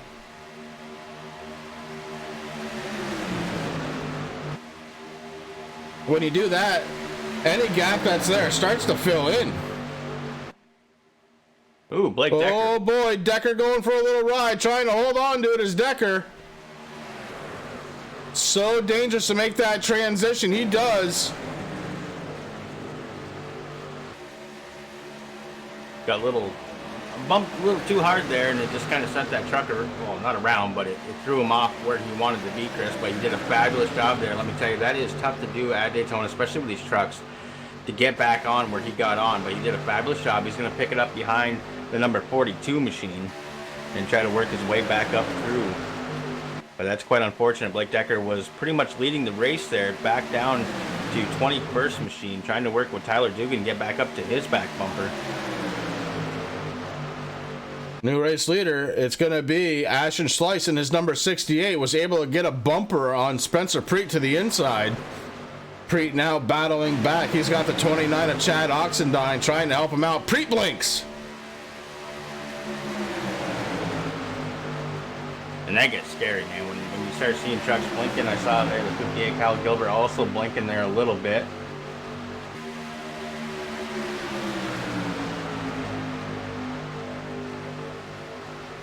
'58, Kyle Gilbert blinking right now. He's blinking in front of the 90. We've got the 11 truck out there slow. Everybody working around really quickly. Nice avoidance of the slower number 11 truck who comes out. Jonathan Cross, he's 8 laps down, has to try and make laps though. Every point matters. Now, going back to the 1776, Chris, when he got up into the wall, you're right. He wasn't the only truck that actually got into the wall. Now, that's one thing that happens at super speedways. I mean, unless you are up front, you're driving through your rearview mirror. But if you're behind anybody, you're just doing kind of follow the leader, and you don't really see much. I mean, I know many times when I'm pushing you, I always ask you, you know, give me just a little bit, give me like 3 feet on that yellow line so I can kind of see it out my driver's side window and see what I'm doing. Because when you're right behind another truck or a car or whatever you're racing on a super speedway, you don't really see much but that back of that vehicle. And so you're kind of just doing follow the leader now. If somebody kicks out, you're on the outside lane, they kick out up towards the wall, you're really not paying attention. All you know is that you want to stay there. And before you know it, you're both in the wall. Chad Oxendine, for just a moment, was your race leader. Gives it back to Ashton Slice on the inside. Oxendine falls behind him. And Spencer Preet working that outside again with Derek Paulson in the 6.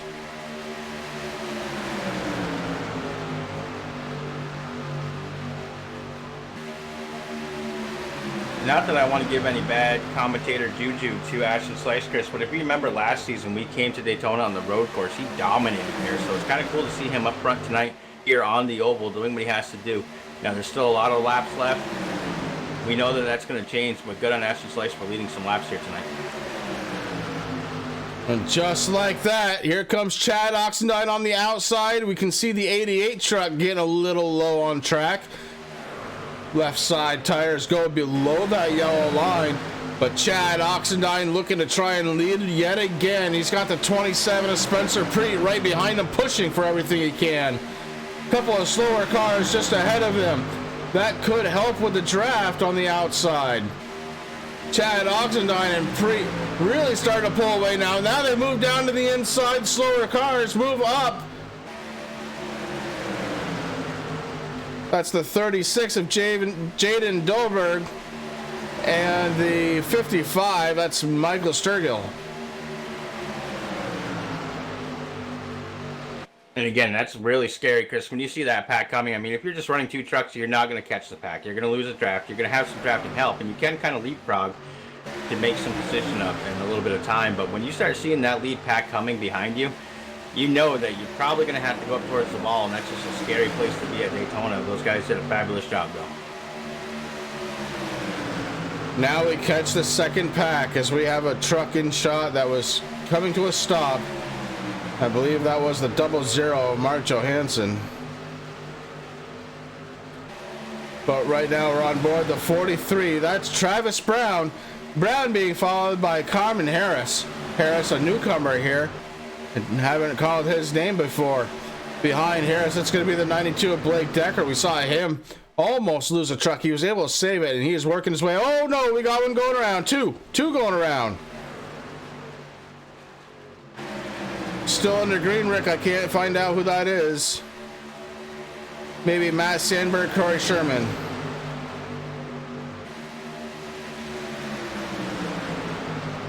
Yeah, it looks like Corey Sherman in the 90 machine, Chris, got into it just a little bit. We are still under green, though. We will have the first stage ending here momentarily.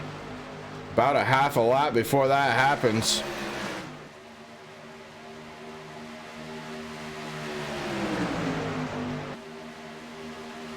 Across the start-finish line, Spencer Preet looking to try and win the first stage. I believe these guys actually race all 30 laps. So right now we are working lap 30. Should get the caution next time by. Who's it going to be? Spencer Preet leading the front row. He's got Chad Oxendine right behind him. On the outside, it's Ashton Schleiss in the 68 with Derek Paulson trying to push him to the front. 3 rows going at it now. The 51 way to the outside. Boyd Hogan. He's got Ty Moros going the 1, trying to push him there. That's not going to work as the 27 starts to extend his lead. Chad Oxendine pops out. It's going to be a race to the start-finish line to end the first stage. Spencer Preet has him by a nose. Oh no, the 58 starts to lose it, gathers it back up. Careful now. Very, very careful. Under caution, Kyle Gilbert going for a ride. Derek Paulson, we saw him scrape the wall. Holy cow, what a finish. And that's just the first stage.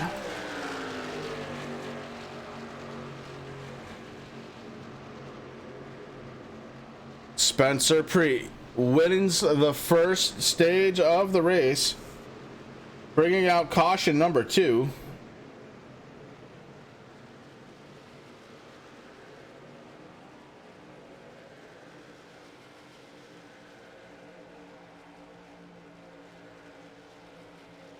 Spencer Preet with a wicked first stage, able to get it done here on lap number 30. Comes across the start finish line as the race leader. Now they have the enviable task of trying to catch that pace car, because you know it's a Mustang and it's going at a top speed of, oh, well, there goes a Chevy right by it, just like normal.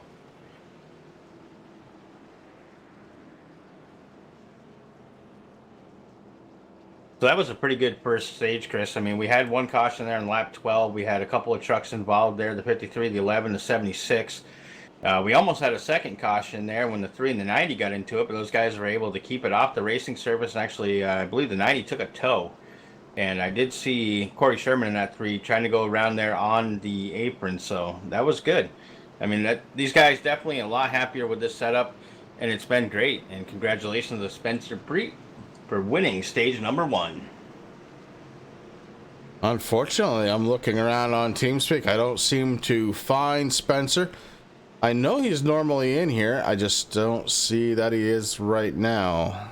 Yeah, you're absolutely right, Chris. I actually tried to look for him too there. Would love to talk to him there, but unfortunately not on TeamSpeak tonight. Pit stops underway. The 27 leading the way.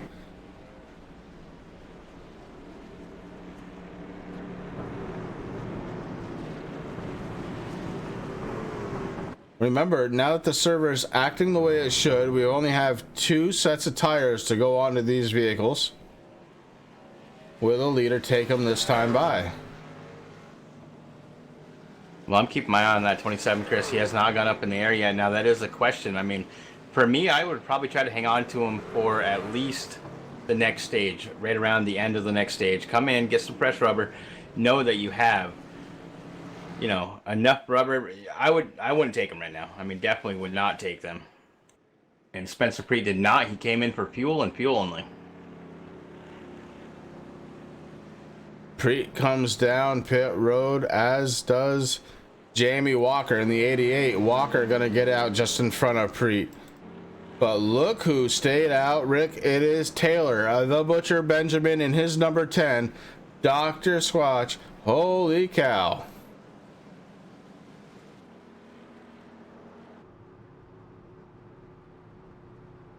I mean, you got to think about it too, Chris. This is the 3rd race of the season.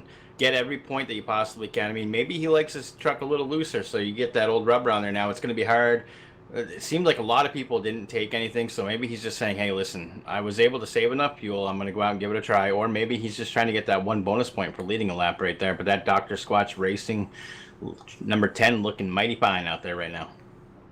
Looking at the back, go to www.drsquatch.com. Use code, and Tim, I hope you did this, use promo code SERSA, that's SESRA 15.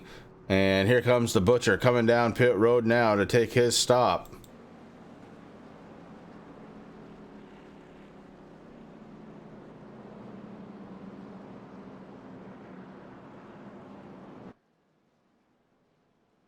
And that will give the lead back to Spencer Preet in his number 27. Tom Orozco going to be starting on the outside.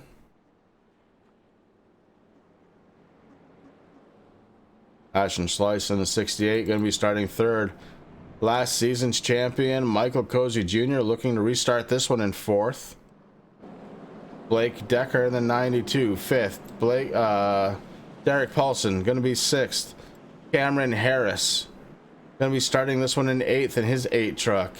Ian Habiak 16th out of pit road.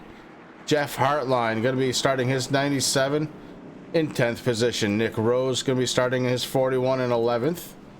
Then it's Dalton Kilroad, Tyler Dugan, Todd Hatcher, and Hank Caston rounding out the top 15. Then you've got Gary Price and his 02, the 48 of Philip Whaling, the 88 of Jamie Walker, the 38, that's Hunter King. And then Taylor the Butcher Benjamin, he comes out. He's going to be restarting in 20th. Kyle Gilbert trying to catch the back end of the field, 21st. Travis Brown behind him, as is the 51 of Boyd Hogan. Some of these trucks decided to come down a little bit late on pit road, and there's a reason for that, I promise. The reason is you get fuel a lap or 2 later than the other guys, you can go a little bit longer on track. That's actually what Taylor Benjamin did, Chris, on that 10 machine. I was there down in the pits. I did not see that truck go up on the jacks. No tire change. Just got a full tank of Sunoco racing fuel, and then he got right back out there. Like you said, unfortunately, he went from 1st to 20th, but hey, not a bad spot to be there at Daytona. We're under the 2nd caution of the night. First one was for an incident involving the 53 and the 11. 2nd caution, this caution we're serving now for the end of the 1st stage at lap 30. We've got one more stage caution to come, and it's on lap number 60. And certainly this is going to prove that the right call was made on the 1 caution prior to this stage ending. So certainly Mark's got to be feeling pretty good about the type of racing and how hard they're racing right now. You know, and I don't think that just ends at Mark, Chris. I think the drivers out there are really happy that call was made. I mean, they're having a good time out there. Definitely put on one heck of a show. And I want to take a moment here just to thank everybody out there in Turn 3 Racing Network land who are hanging out with us. It's going to be a late night for us. We had to restart the race, a little rain delay, but we're good now, and these guys doing a fabulous job right now.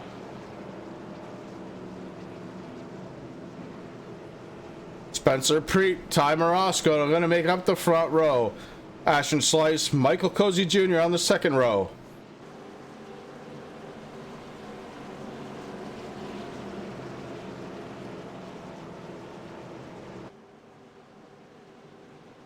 Blake Decker, Derek Paulson sitting in the third row.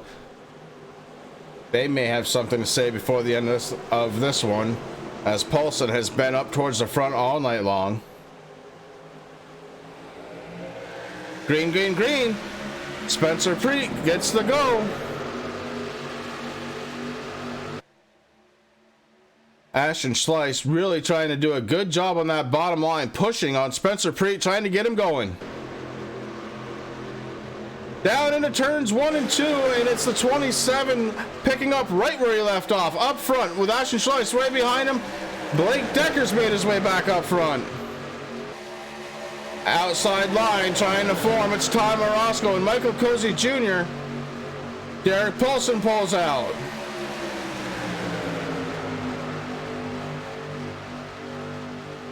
And look at Cameron Harris, Chris. He's sitting there in that 8 machine, sitting in 6th position right now. So he worked his way up through, too. He's got Ian Habiak right behind him. Trying to do now. The problem with Cozy and Ty Morosco, they're kind of just out there by themselves. It looks like the 6 truck of Paulson's going to move up there, maybe give him a little bit of help. But, man, that bottom line really forming. The alliances are forming. These guys are going to have a good time. The 8 goes on to the outside, says, hey, I'm going to help you guys out. Ooh, the 6 goes Derek Paulson right in the front. Big one's going to happen here. The 6 goes around. They're collecting them all still. The 48 involved. The 10, the Butcher, gets around it all. The 55 trying to save himself. Couple of trucks just stop. And what a wreck. We're going to go back and see how this one started. And the commentator curse is still alive.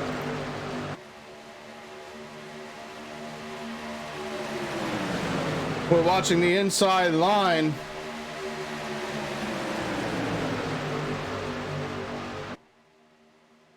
We've got a little bit of a wiggle. And Derek Paulson goes around, and then all hell breaks loose from there. Too many cars to count, really. I want to say there were 8. And the 6 goes for a ride. We're going to back it up just a little bit and watch it one more time right out of the cockpit view of the 6. We're going to see the input that he was doing on his steering wheel.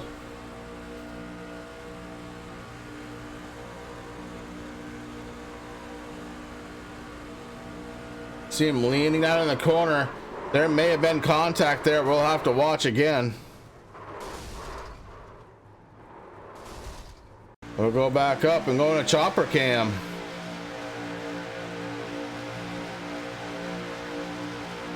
Paulson was moving ahead pretty good. He had gone around the 16 and the 8. Blake Decker on the inside in the 92 went below the yellow line, but it was a little ways away.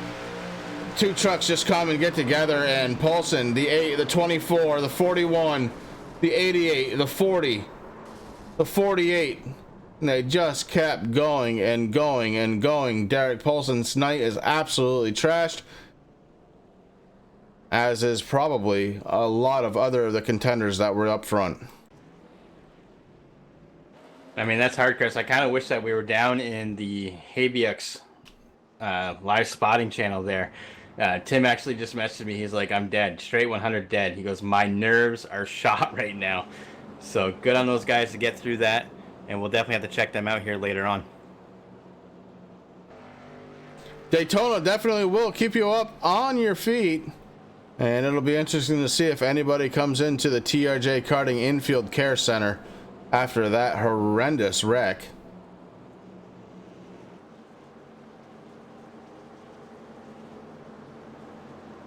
And if you are interested, Chris, Tim actually just told me definitely come on down and have some fun there on the restarts because they are a lot of fun.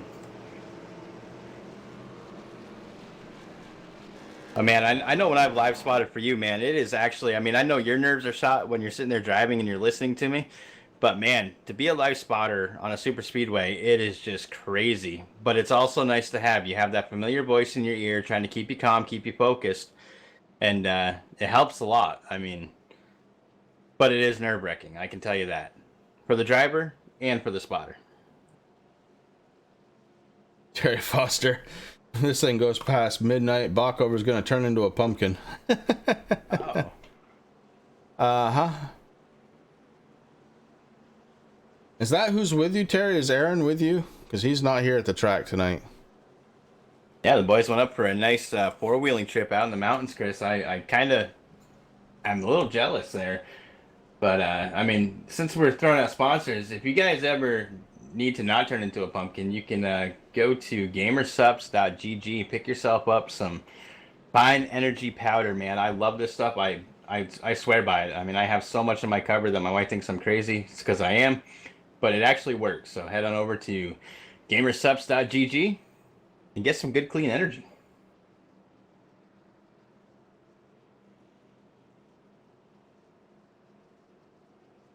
Got Matt Sandberg out there. Oh, good thing I spun out a few laps ago, so I didn't end up in the care center after that wreck, huh? And speaking of, we have one down there right now. Philip Welling in the number 48. Do you have a copy? Yes, sir, I do. I'll tell you what, man. That was a big one. I don't know if it was the big one, but it was definitely a big one. Why don't you take me through it from your perspective? Man, I was trying to catch up. I was trying to let my buddy catch up so we could, help each other get up. And I was trying to get out of it, not lock up the brakes because everyone was coming up behind me and went low, and they came low with me, and I just collided with them. Is the 48 done for the night? Yep, 38 minutes of repairs. 38 minutes. Yeah, it sounds like a motor plus. All right, but anybody on there you need to thank for the night? Sponsors, anything? Appreciate everyone that's put it on. You guys broadcasting it. Mark and the team doing what they do, and pretty good racing this second round. So hopefully everyone has a good Sunday night. All right, Philip. I hope we see you again next week right here at the Blazing Pedals TRJkarting.com Truck Series. Thank you very much. Y'all have a good one. You too, bud. That was Philip Whaling, driver of the number 48. It seems like he is done for the night. We are not, however, done for the night as the pace car lights are off, Ricker, and ready to go to the green flag. And the front row is looking pretty interesting. We got Spencer Preet, Ty Morosco. Back second row going to be Ashton Slice, Michael Cozy Jr., Ian Habiak, and the 5 of Hank Haston going to be making up the row number 3. And then you've got the 51 of Boyd Hogan and the 58 of Kyle Gilbert making up the 4th row.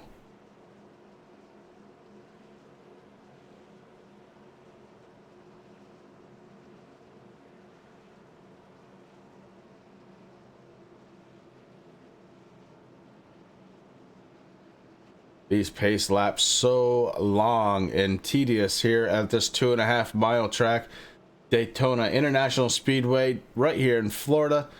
Glad to have it here on the Turn 3 Racing Network, and thank you all for coming out, starting your week the best way I know how, watching some incredible racing. So far, we've had 3 cautions in the 41 laps run. One of them was for a stage, so and only 2 for contact. Yeah, and that third caution, which is actually really the second caution, Chris, there, the second one there was because of the stage ending, but lots of trucks, man. Spencer Preet taking the high side. He's got Michael Cozy Jr. right behind him. But Ty Morosco on the inside, looking like he is getting racy. Ty Morosco in the 1, looking to try and lead a lap, and he's got the 68 of Ashton Schleiss right behind him. Here comes the 16 of Ian Avia trying to make himself part of this battle on the inside. It's the 1, Morosco, the 68 of Ashton Slice and Ian Avia running nose to tail on the outside. It's Spencer Preet and Michael Cozy Jr. got a little bit of a gap back to the 5 truck. Hank Caston. See, I find it kind of interesting that Spreet actually took the outside lane, Chris, but I know why he did it, because his teammate was right behind him there.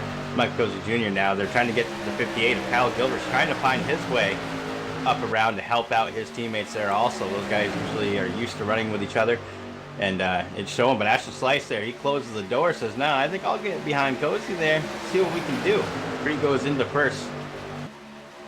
Preet moves down, leaves the 77 kind of out to dry. The 77 does have help behind him, though.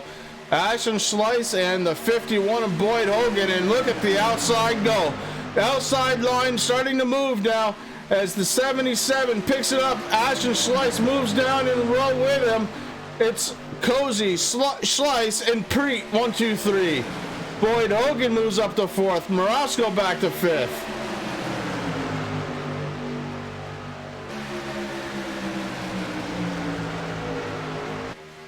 That outside lane needs a little bit of help, Chris. Everyone trying to follow the leader right now down on that inside. 2 trucks out there trying to figure out, going, hey, what happened? Roscoe's out there now by himself. He almost was clear and was able. The 51 moves up. Boyd Hogan moves up to try to help tie Morosco out. And now there's a little bit of gap. We got 3 trucks that are under a blanket. The 51, the 16 trying to work together. There goes Hunter King. He moves from the inside to the outside. Hunter King sporting a new paint job tonight, and he is moving that truck up towards the front. Oh no, the 1 and the 5 get together. Ty Morosco and the 5 of Hank Caston getting together. We're under caution one more time.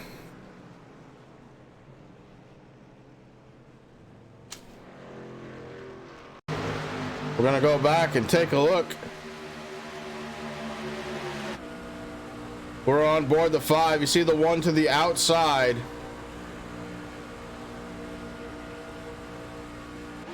Kyle Gilbert and the 58 also involved there, Chris.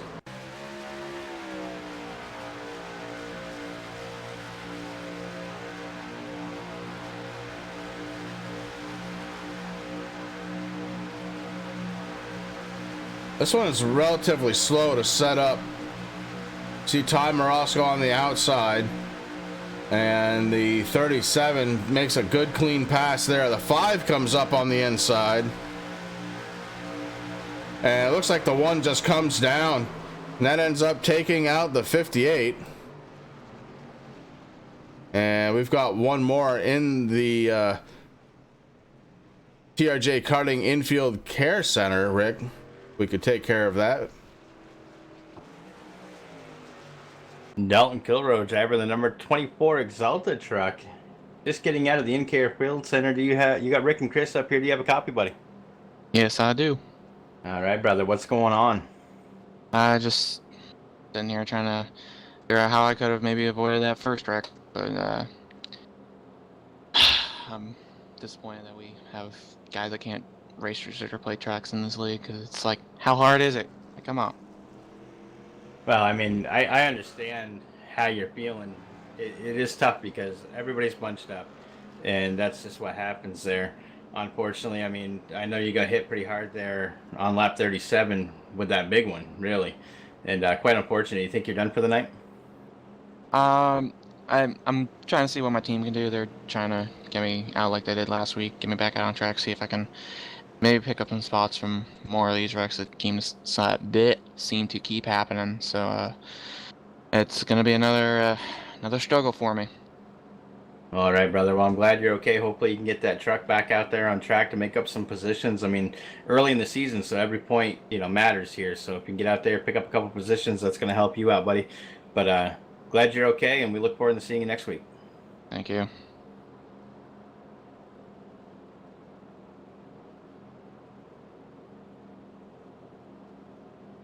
That's Dalton Kilroe, the driver, number 24 with S&M Motorsports. Not having the night that he wanted tonight, Chris. I mean, Daytona's tough. I mean, super speedways, everybody thinks, okay, it's easy. You just mat the gas and you go. Well, it's not really that easy. I mean, you know, the vehicles, the trucks here tonight, everybody's close and everybody wants to get up towards the front. So you're making those changes as much as you can. You know, you're going from the inside to the outside to the inside. And sometimes, you know, you might think your spotter said clear and they might have, but when they say clear, somebody might get a bumper into you and that could just set you up for disaster.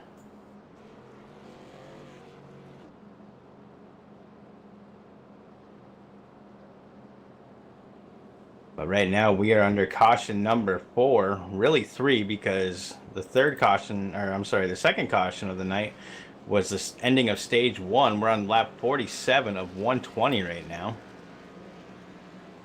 That next stage going to be coming out at lap 61, at the end of lap 60. But that's just quite unfortunate for the driver, the number 24, Dalton Kilroy. Going to try to get back out there. Try to pick up a few more spots. We have had a couple of trucks there that have packed it up for the night.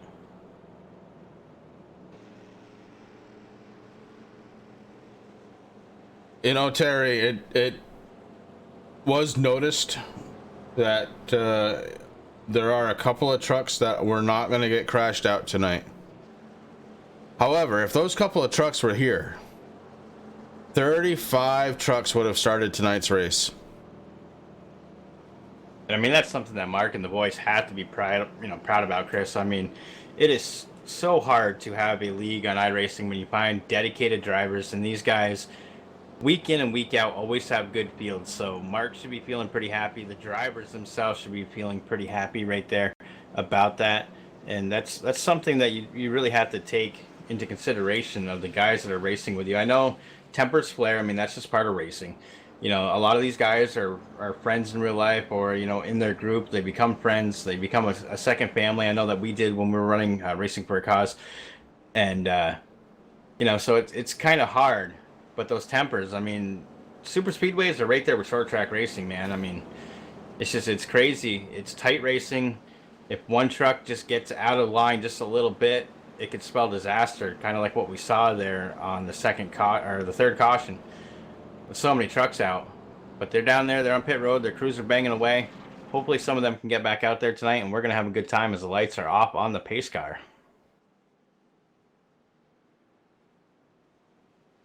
Well, yeah, Mark's got a point. You know, he'd be happier when 35 finish, but you know, even real NASCAR has issues with that. So right now, though, it's going to be a Cozy and Slice on the front row. Look out, because here comes the 16 of Ian Habiak, Spencer Preet on the second row.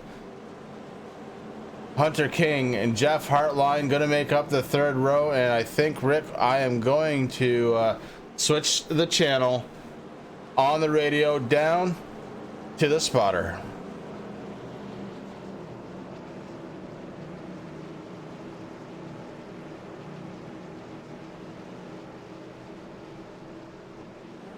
All right, 48 down here. We're going to start at lap 49. So I think we can make it to the break on fuel and tires. Lap 68, we should be good to go. At least until break, and then we can put tires on there. Yeah, we got plenty left. I definitely got to look up that Travis sponsor, though. Bulletonthego.com. It's wicked. What are you doing? I know that, but why are you getting up there? Okay. All right, here we go. We'll see if we can get you down in line here. Just make sure you're ready when I call it out, okay? Pace car's in. Pace car's in. Ready. Green, green, green, green, green. Green, green, green. All right, you got a gap after the start-finish line. All right, you can drop to the bottom. Drop to the bottom. There you go. There you go. Good job. Right on the yellow. There you go. You got one inside. You got one behind you, 3 back. You got 2 by 2 behind you. All right, 38's on your bumper. Slice is on the outside. All right, 38's on your bumper. Just stay there. Stay in line. Stay in line. There you go. Good job. 38's looking outside. He has no help. He has no help on the outside. He has no help on the outside. There you go. one back looking outside. All right, just keep a little clearance on him. That's Preet and Cozy in front of you. He's looking outside. All right, looking outside. All right, check back in, fall in front of you. Single file behind you. Single file. All right, he's looking outside again.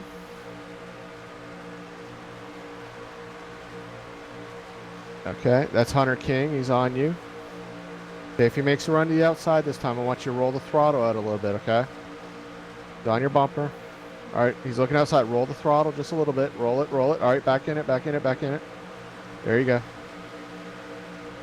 All right, you got help coming up behind you. All right, there you go. Help coming up behind you. All right, there you go. There you go. You're just kind of all over the place, so there you go. He's got Schleiss helping him on the outside. 2x2 behind you, 3 rows deep. 2x2, 4 rows deep behind you. Schleiss on the outside. There you go. There you go. You got 1 outside. Outside. Right behind you, 2 back. Right behind you, 2 back. 1 outside at your door. All right, 2x2 in front of you, 2x2 behind you. 1 outside. All right, stay at the bottom. Stay at the bottom. All right, 1 back behind you. All right, 1 back behind you. Just hug that yellow line, okay? All right, there you go. You got 1 off your fender. 2x2, 3 rows back.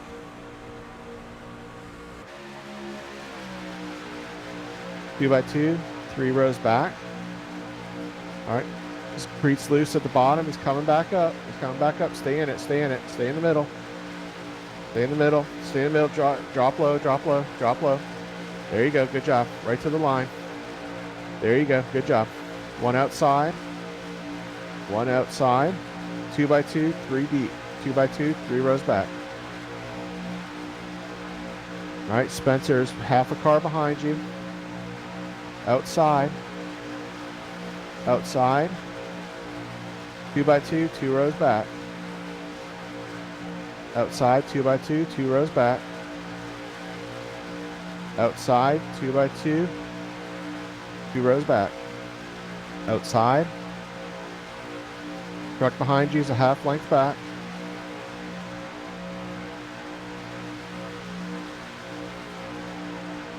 Cozy is right. Got his nose plastered on King's bumper. So just, yeah, keep about a truck length back. There you go, right? Yep. Yep, draw that bottom bumper to your seam. To your windshield. All right, there you go. Good job. Good job. All right, 2x2, 2 rows back. You got 1 outside. 1 outside. All right, you're making ground on the truck out in front of you. Beside you. Sorry. All right, 2x2, 2 rows back, 1 outside. You got 1 outside. Stay low. 1 outside. All right, suck up to Ashton. Seal that off. There you go. Good job. Good job. 1 outside. Outside. Outside. All right. You got 1 out. So he's trying to side draft you. You're good. You got the run. Okay. They got 3 on the high side, making a run on the outside. Coming up on your outside, you got 3 of them making a run. All right, you're clear outside. Clear outside. Clear outside. 2x2, 3 rows deep. 2x2, 3 rows deep.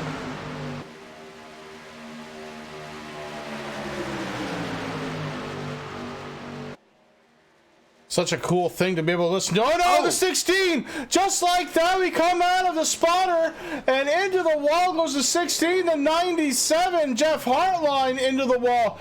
Caution's gonna come out. He is stopped dead on the track. Still no caution. There it is. Jeff Hartline in the 97 and the 16, Ian Habiak having issues. We're gonna go back and take a look. Unbelievable. I'm not sure entirely what just happened there. I'm gonna have to go and look slightly different view here. The 16 looks like he got shot out of a cannon up towards the top.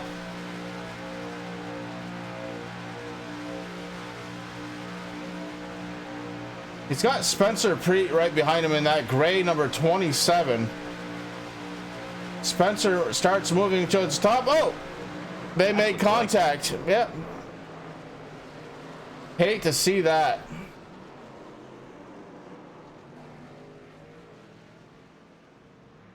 There was one more truck involved. I missed the number on that one. I got the 16, the 38, the 97, and looking back again, because I think there was still one more, Chris.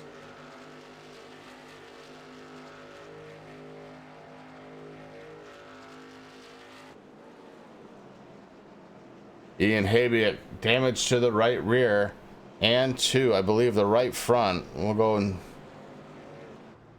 take a different look. Yeah, the right front heavily damaged. That is going to affect him horribly here at Daytona.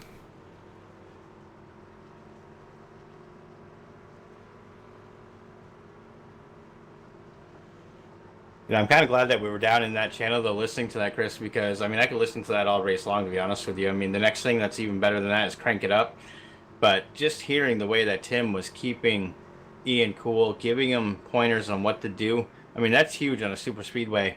That is very unfortunate for the number 16 truck, though. Ian Habiak coming down pit road. Definitely going to want to see some service on that number 16.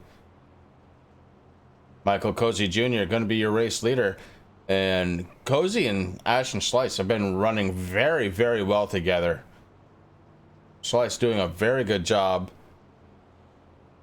at helping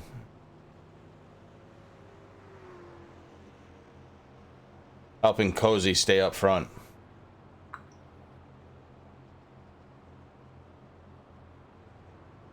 Rick, I think we're going to step away for just a moment. Stage number 2 going to be finishing up here pretty quick, and we'll be right back.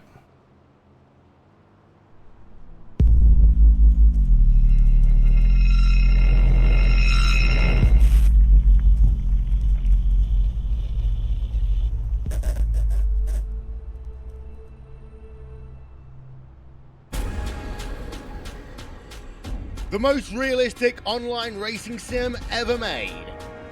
This is iRacing. Detailed laser scan tracks, fully dynamic real world cars, and over 50 series to choose from. 6 online world championships offering over $100,000 in annual prizes. This is the original esport racing game. This is iRacing.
Back live here at Daytona International Speedway. We're 58 laps into a 120 lap event under caution number 5 for the evening. We just saw the 16, the 27, and the 38 getting together. The 16 going to end up with an EOL for going down below the yellow line. So far, this race has been going at a pretty good clip. The average speed is right up there. Michael Cozy Jr., your race leader, and he just watched the pace car lights go off. Trucks are starting to form back up 2 by 2.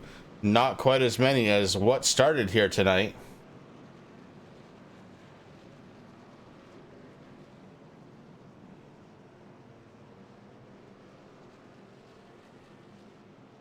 Going to be Cozy, Ashton Slice, Tyler Dugan, Blake Decker.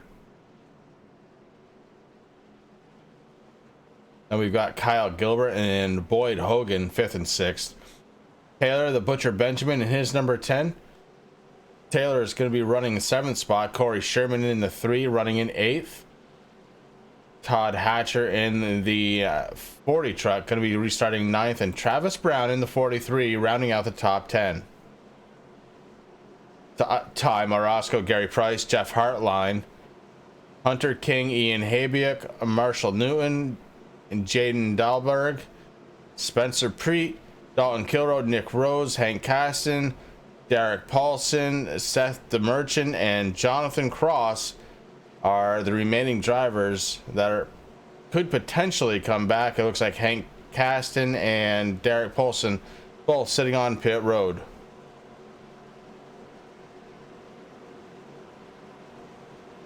It's definitely been an interesting night here with the Blazing Pedals, presented by TRJKarting.com.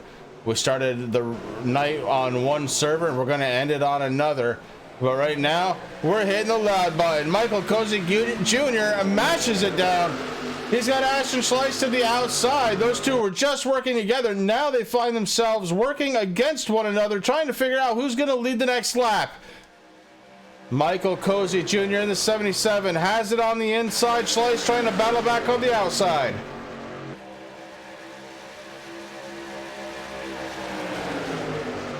The 42, Tyler Dugan trying to make his presence felt on the inside as he is pushing the 77 up further towards the front. Here comes Ashton Slice. He's got the 92. Blake Decker trying to help. Decker way out to the outside. Lap number 60. This is for stage number 2. With stage number 2, that means a lot of bonus points, Chris. So that's why these guys are moving around quite a bit. I mean, Ashton Slice got kind of stuck out there by himself. 51 moving all around. Now he takes over that upper lane, trying to do what he has to do. Caution is out. This is for the stage. Michael Cozy Jr., your stage 2 winner.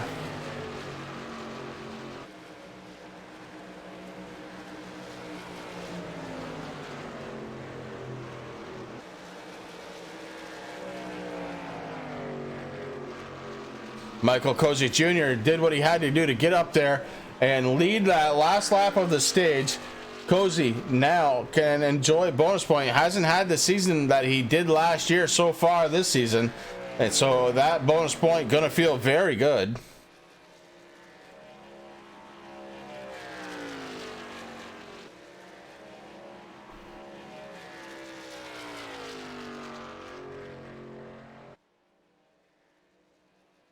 Just taking a look, it looks like Cozy also not in TeamSpeak. Won't be able to talk to him right now.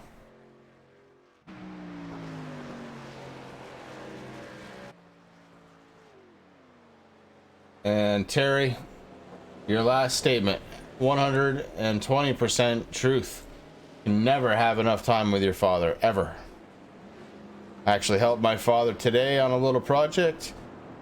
He got a little over his head in. Was happy to go down and help him out. Thank you very much for tuning in to Turn 3 Racing Network. I'm your host, Chris, and with me over there is Rick. Just bringing you some exciting action here from the Blazing Pedals. Over half of this race now done, and now it becomes a battle of, well, it becomes a pit road battle, Rick, because some of these guys have tires that they haven't put on yet. They only get 2 sets tonight. Some of them will do a fuel battle. Tires not all that important here at Daytona, but fuel, well, that'll win it or lose it for you. Yeah, you're absolutely right, Chris. I mean, I think if guys do have sets of tires left, I would see them probably coming on. I mean, like you said, we're at the halfway point, so everybody who is trying to get into position, this is where they've done it. Now it's about winning, and you know, it's no longer just about trying to get up towards the front or hanging out towards the back. Now it's going to be, it's go or blow time, man. I mean, these guys with the 51 having a little hard time getting to his pit had to back up a little bit, and I am seeing, yeah, Cozy definitely taking tires.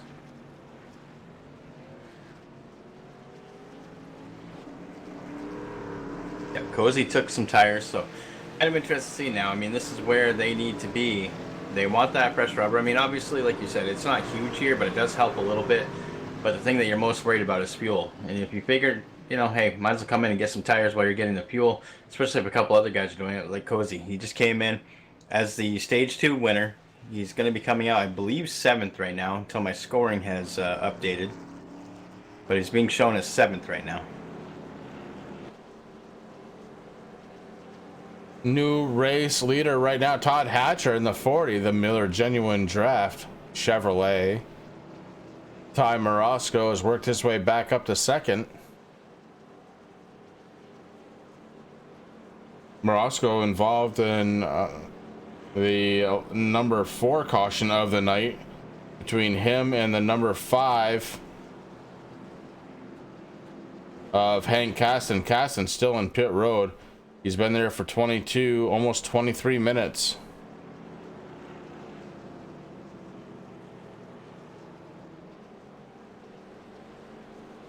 And the man who's sitting in 5th place was also caught up in that, Chris. That's the 58 of Kyle Gilbert. So he's worked his way back up to the top 5.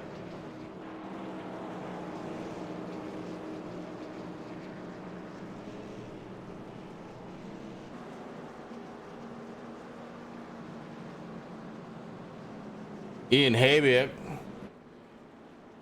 in the 16. Looks like he's got some repairs done on that number 16.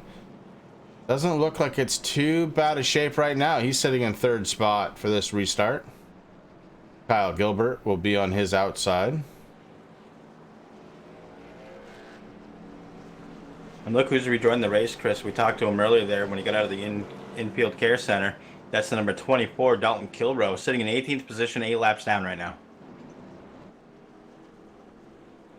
Heavy damage still to that 24, but it's good enough to log some laps and potentially try and take a couple of positions up. So it's not a bad move. You know, you got to do what you have to do. You got to think long term. This is a very long season. Every point will count.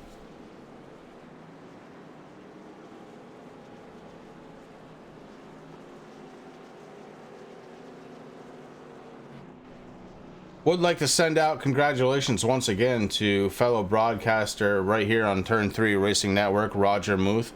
He and his wife had their first baby at 4:44 this morning. Congratulations once again to the Muth family.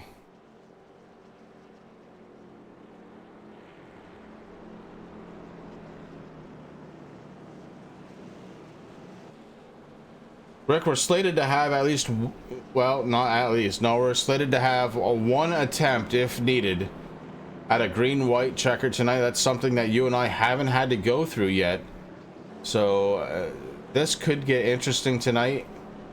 I'm hoping we don't need it, but if we do, I'm ready. I want to see what it's like on this end. I've seen a couple of races that we've broadcasted here on the Turn 3 Racing Network just this past week, kind of go through that green-white checkered experience, and it looks fun.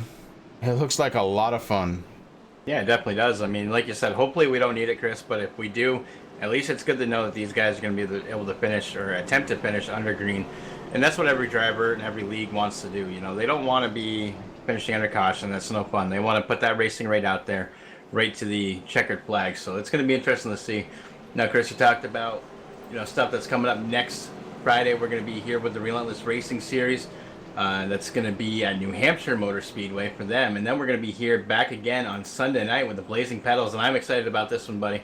I actually missed one of the road courses there that we got to do. So we're going to be heading to Canadian Tire for 80 laps in the afternoon, 3 tire changes right here on Turn 3 Racing Network. Back here with the Blazing Pedals, presented by TRJkarting.com. Man, Canadian Tire, that's going to be fun. That's actually one race that I actually got to watch. And I remember John Hunter Nemechek got into my boy Cole Custer back then when he was racing for Junior Motorsports in the trucks before they closed that down. So I'm excited to see these guys take on that track and to see what they're going to do.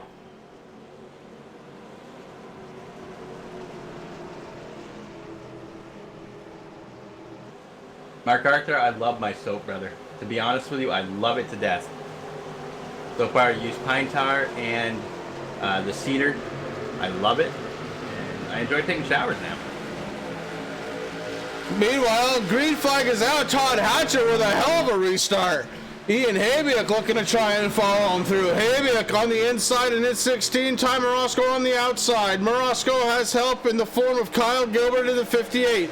The 51, Boyd Hogan to the inside, trying to get to the back bumper of the 16, trying to help out.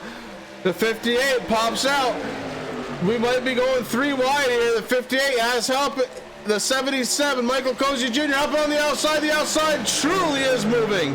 Holy cow, Michael Cozy drops down. Here comes the 58. No, the 77 and the 58 get together.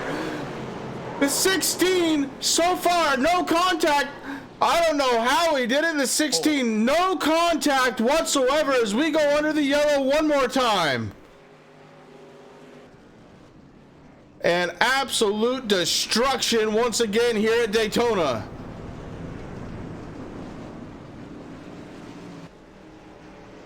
We're going to go back because we see the 58, the 77. The 77 gets into the left rear, and it's on from there. Again, way too many cars to count here. It looks like the 10 able to make it through. But my word. In fact, why don't we do this? We're going to go on board with Taylor the Butcher Benjamin. And we're going to see just how he did it. Right out of his cockpit view. He sees the smoke and he starts walling that 10 right up. Look at the damage happening ahead of him. Somehow, the 16 was not involved with that one. Holy cow.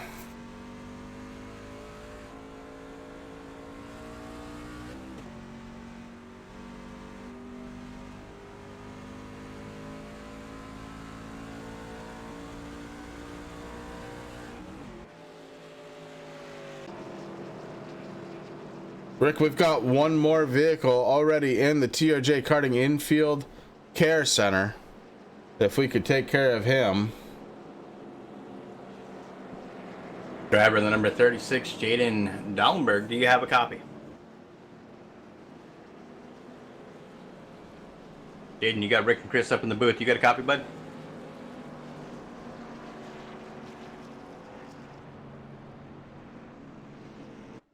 Jaden, driver the number 36. You got Rick and Chris up in the booth. Do you have a copy?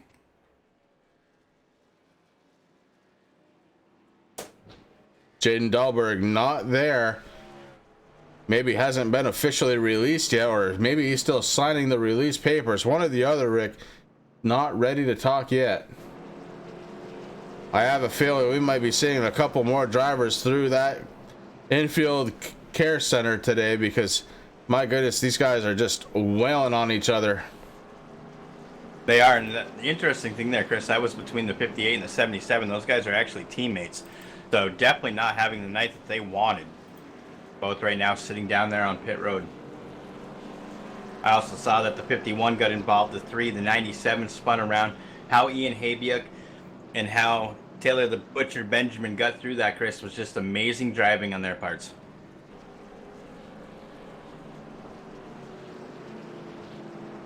Ian lost quite a few positions, but he won the battle. His truck still whole, able to go.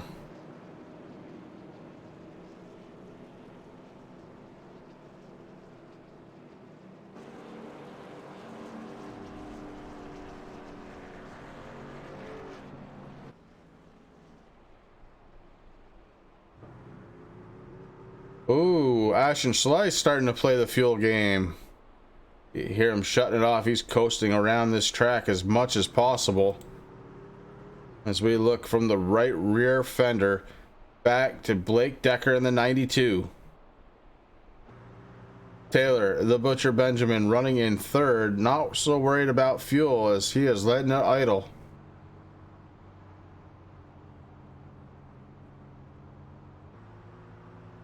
Ian Habiak just I don't know how he did it. Somehow he was able to save that truck from getting even more damage. You see the right front damage there. That right front tire sticking out just a little bit more than it should.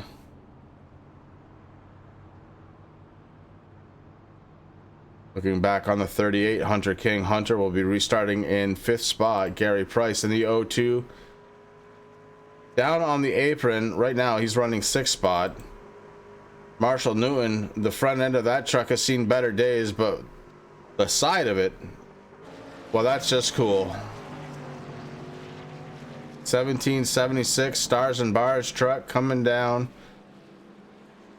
the backstretch, and I really like that. That's pretty neat. Looks like Jaden has re-entered the infield care center. Chris, let's bring him up one more time and check it out. Driver the number 36, Jaden, you got Rick and Chris up in the booth. You got a copy? Yeah, I do. You got a copy? We do there, buddy. Hey, how's it going out there? It was going good till that caution happened, and, like, before the second stage ended, or, yeah. You definitely took a hard hit there. Do you think you're done for the night? Oh, yeah, we're done. As soon as I got the first caution that I got into, I just got junked after that with my someone when they were checking out for the last caution there. That's too bad, and I hate to hear that, man. Well, hey, listen, you were doing good there for quite a while. Daytona is a tough track, man. Next week we're heading to Canadian Tire. How do you feel about that track? Well, unfortunately, I won't be here due to the circumstances that were already planned before I joined the league this week. But hoping to go into the week after that, which I don't even remember where we're going then. But can't thank everyone enough that's got me here. Love Shark Motorsports, lots for fun. All the guys around here, all the guys back in the shop that I actually help race and work on their cars every week. And yeah, I had a lot of fun. Tough luck. Yeah, that's Daytona, buddy. You know, tough luck. So you're not going to be able to make it next week at Canadian Tire, so we're going to see you on June 23rd at Iowa, man. Yeah, hoping to get something going there. Do a lot of testing, get my stuff together, and this was just a short in, short out. I didn't know we were racing here today. There would have been a lot more testing done here this week, and Well, all right, buddy. Well, hey, there we go. On to Iowa. We'll catch you out there in a couple weeks, bud. Sorry for your luck tonight, and good luck there in Iowa. All right, thanks, bud. You're welcome. Jaden Dollenberg in the 36, calling it a night as he is packing it up into the hauler. Getting ready to restart right now. We have the 68 of Ashton Schleiss and Blake Decker in the 92 making up the front row. Decker getting back up front. He has been tough all night long. He's got the 10 right behind him. That's Taylor, the Butcher Benjamin, Ian Habiak hanging out second row outside.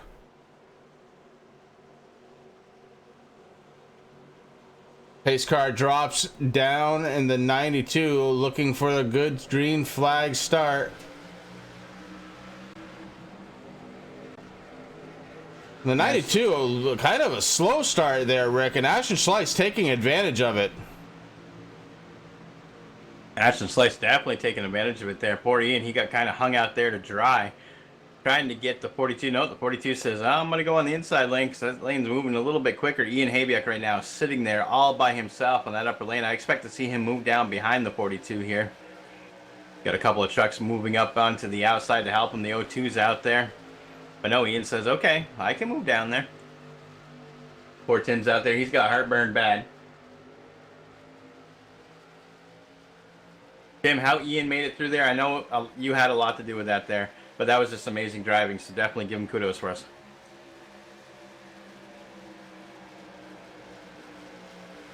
Tums, the official sponsor here at TRJkarting.com, Blazing Pedal Series.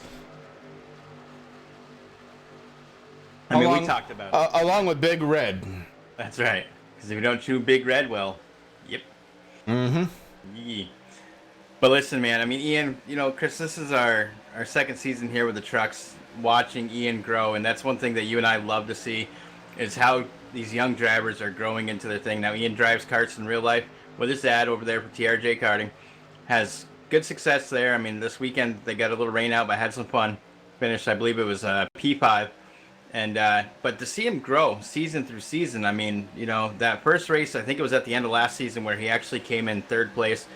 We actually got to talk to him, so that was amazing, and his confidence and everything just grew. And this season, he's been up towards the front most every race. I mean, we're only 3 races in, but he's doing a fabulous job, so that's good to see.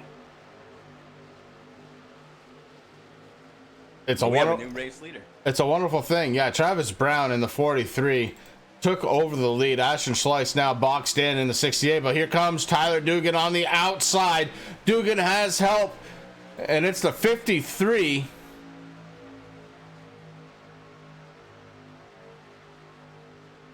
It says 53 on the truck. It's the 43 of Travis Brown. I don't know. I give Hunter King looking to make it 3 wide. Hunter King in the 38 goes to the outside. Inside line starting to move. Hunter King decides he's going to drop back in.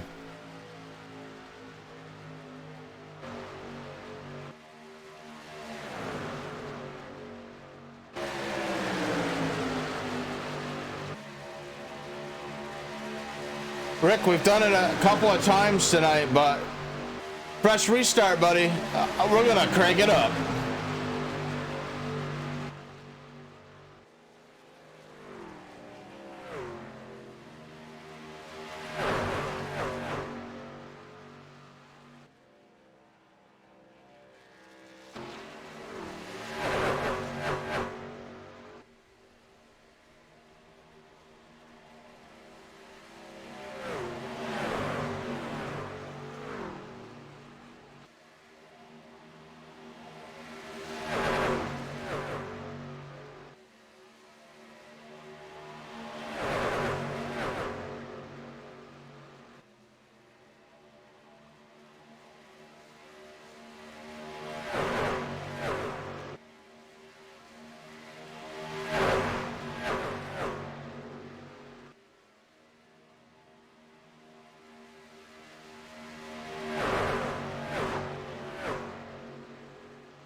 Travis Brown in the 53, your new race leader. He's got Tyler Dugan and Ashton Schleiss right behind him. I'm sorry, Travis Brown, the 43, your race leader. There you go. I was just going to correct it there. I know it's getting late there, Chris. 53, Shane Emergent out there. He is 1 lap down, trying to hang on to that, trying to keep these guys behind him right now. But Travis Brown riding his bumper. Here comes a 38. 38's looking on the outside. That's Hunter King. He's got Balarke. Almost laughed. Blake Decker in the 92 there, trying to give him a little help. But yeah, right now the 53 trying to hang on from just being 1 lap down.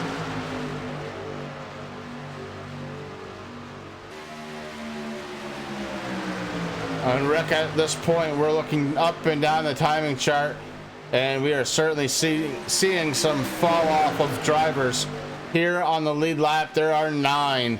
It's Hunter King, Blake Decker, Travis Brown, Ashton Schleiss, Tyler Dugan, Ian Habiak, Taylor the Butcher, Benjamin, Gary Price, Marshall.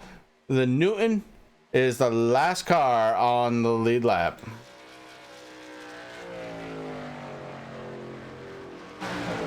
Newton does have damage, so he is not really up to speed. If these trucks just ahead of him are able to keep it formed up. It may not be long before he falls down on one lap.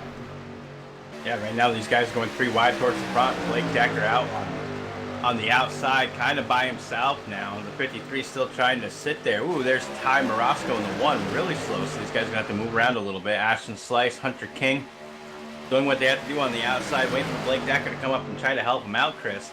But right now, that 53 truck of the Merchant just kind of holding up the race leader there, and that's going to cause the outside lane to move up. Hunter King takes over the lead.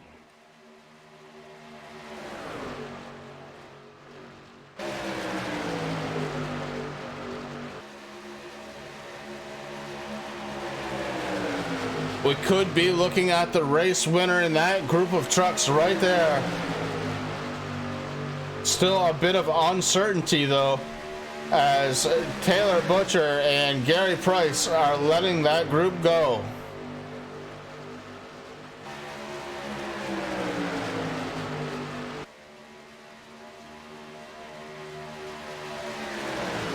It's going to be a long one here tonight on turn 3. But the action has been so worth it. Unbelievably good action here tonight at Daytona. Now we got Ashton Slice working with Blake Decker on the outside, Chris. They're trying to get clear of Hunter King. Hunter King's getting a little bit of help from that 53 truck. Dane DeMerchant, he's sitting back there in... I just lost it because my scoring's going crazy. 23rd. 23rd.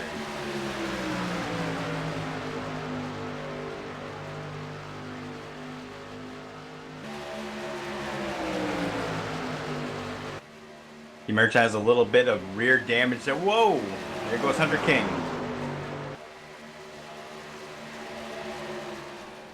Hunter King facing the wrong way. Does he come back out on track? He's stopped. We may find a yellow. Green flag stays out. Hunter King has lost the draft. Bad news for the 38 camp. As the green flag stays out, Hunter King losing a ton of time.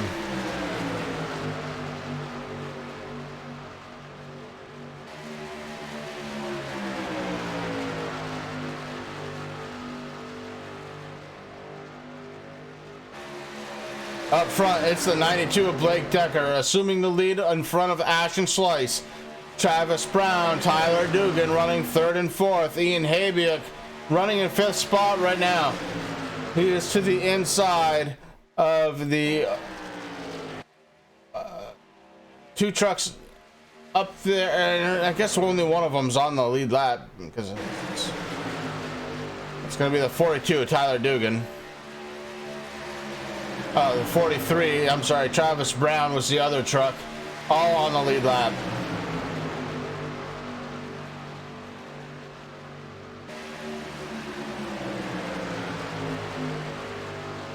The 53 of Seth DeMerchant showing that he's got plenty of speed. He's able to hang with these leaders, no problem at all. The big problem for him, he's 31 laps down.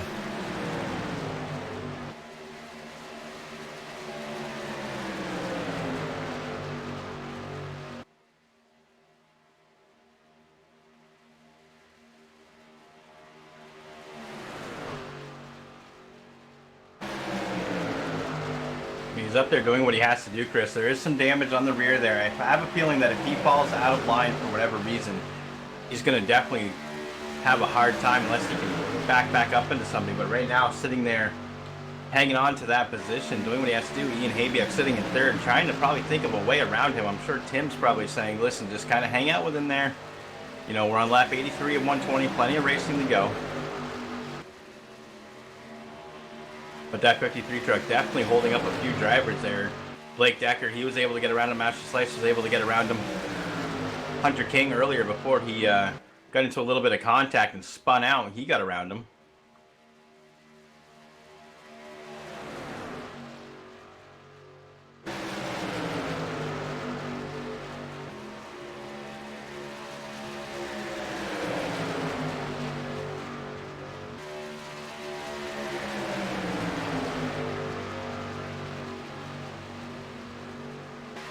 This race far from over as we're working lap 84 of 120.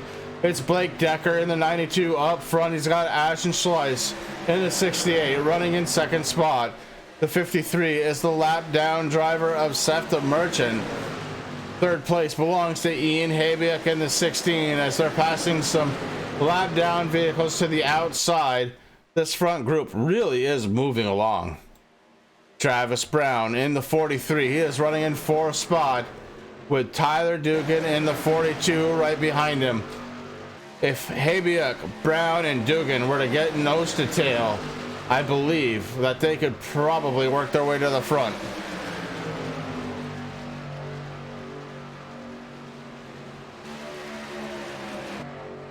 Gary Price in the 02. He's in sixth position. Behind him, it's Taylor the Butcher Benjamin, and Benjamin is in seventh spot. Hunter King, we saw him get loose, go through the grass, spin it around, come back out on track. Hunter King running in eighth place, all by himself, no drafting help. The 1776 of Marshall Newman, your first truck, one lap down, running in ninth spot, and 6 laps down, it's 10th position of Todd Hatcher in the 40.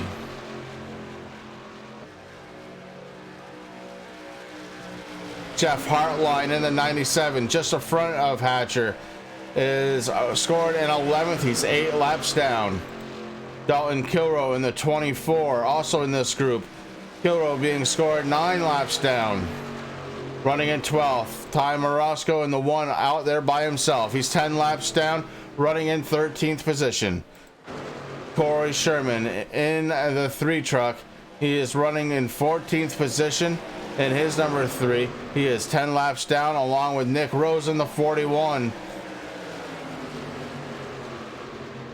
Rose rounding out the top 15. Kyle Gilbert, who is being scored in 16th position, off track right now, as is Boyd Hogan in the 51. He is 20 laps down, off track. Michael Cozy Jr. down on pit road. He is being scored in 18th position. Jaden Dahlberg in the 36, we actually talked to him. He is done for the night. He's being scored in 19th right now. Hank Caston on pit road. No, he's not. What's going on? Hank Caston running in 20th position. He's 28 laps down, but could potentially pick up quite a few positions here. So good on him for being out there. Derek Paulson, he was definitely a contender earlier on in this race. It was caution number 3 that he was a part of. It took out a bunch of drivers, himself included. He's 30 laps down, maybe not completely up to speed, but out there logging laps. Seth the Merchant, he has been able to keep up with the front group. A little bit of damage on that truck, but not showing any signs of slowing down. The Merchant running in 22nd, 31 laps down. You have to go all the way back to 28th position, the number 11 of Jonathan Cross, trying to get out on track, coming down pit road right now. Actually, he's 53 laps down. Cross, the last driver who is running here tonight. Started 33 trucks, Rick.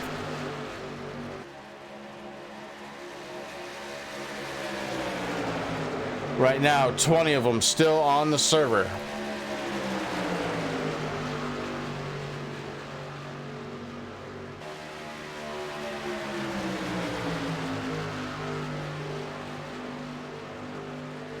We're going to take a quick break, go side by side so you don't miss any of the action. We'll be right back.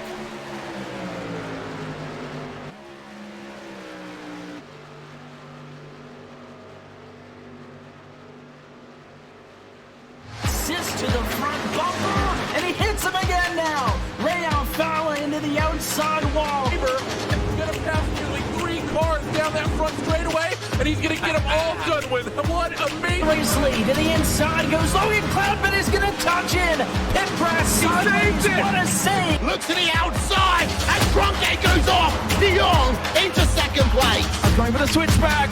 Oh, pinpoint driving. It's howling down to the inside. I trying, there's contact though. Slide left to the racetrack. Chris Renner drive it back down underneath, and he takes that second spot right back. Joker goes to Garrett Lowe. Garrett Lowe should take victory with all that contact. He's going to try and make the move around the outside the parabolica. That's not going to work, but he's going to try and get the cut back here. Get the run out the parabolica. That's beautifully done there. Michael Schumacher, there's a little bit of door banging as well.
We're back live, and right now we're looking at the 16 of Ian Habiak.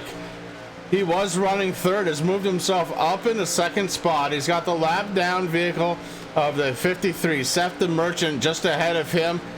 And Blake Decker is within striking distance. Ashton Slice in third spot after the commercial break. And Ashton Slice looking to try and work his way back forward.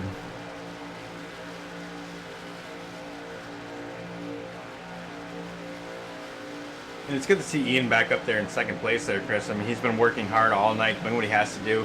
I mean, we listened into with him and his spotter and dad, Tim Habiak. So these guys have been having a good time. Ian was able to get through that last caution there without any problem, sitting there in second now. So that's really good to see. 53, he's still hanging on, trying to do what he has to do. I mean, that truck is fast, so you can't really blame him for racing with these guys.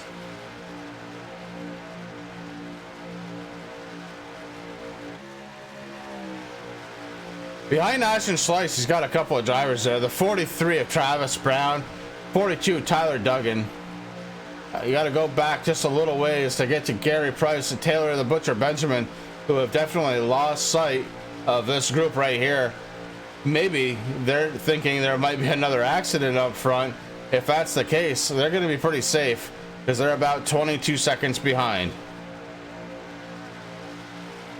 It's so hard when you lose the draft here, Chris. I mean, you got to do a lot of work to try to catch back up, and it's tough. The 53, I just saw Shane the Merchant. He actually just blinked quite hard. Was able to pop back out on track, but I'm sure that gave Ian a little bit of a mini heart attack there.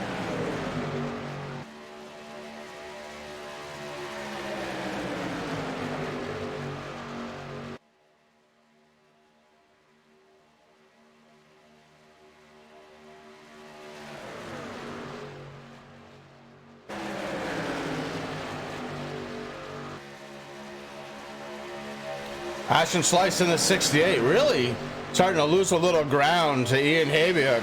That front three trucks really pulling away, and that's including the 53. Again, that's Seth the Merchant, who is multiple laps, 31 in fact, laps down.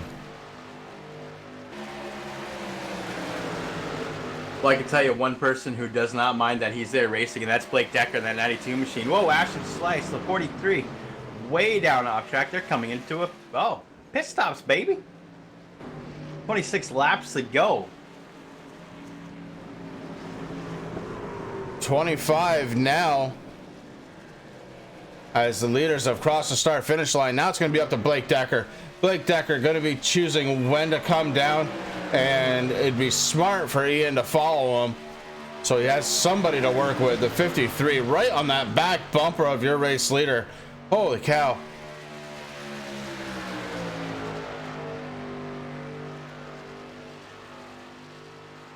Ashton Slice winning the race off of pit road, Chris. It looks like he took 2 tires and definitely got a splash of fuel. Can't make it all the way. We got 25 laps left to go. This is going to get interesting now, my friend. Ian Habia peeled off. He's coming down pit road all by himself. This is where it's... Okay, so right now Decker has some help. He's got the 53 right behind him. 53 is laps down, but he has proven that he is fast because he has not left that front pack since they caught him. The 92 is moving around this track with somebody to help him. Ian Habia will come out of pit road, I believe, with no help whatsoever.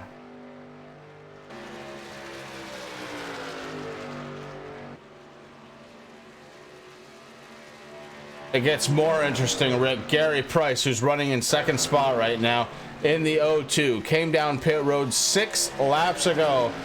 Gary Price in a good situation. Taylor, the Butcher Benjamin, 4 laps ago on pit road, and it's gonna get wound up pretty good. I'm not sure how this one's gonna finish, and I haven't been sure all night long. I've been guessing at the whole thing tonight. I almost kind of want to head down into our live spotting TRJkarting.com channel, Chris, and see what is going on. Seeing if Tim's saying anything. I mean, poor Ian, he is out there by himself. He was with Ty Morosco there for a little bit. Here comes the Ashton Slice. Those guys to move up. Up. All right, there we go. All right, we'll get the draft. There we go. Good job. All right, we'll catch that draft. All right, there we go. There we go. Good job. You'll catch the draft now.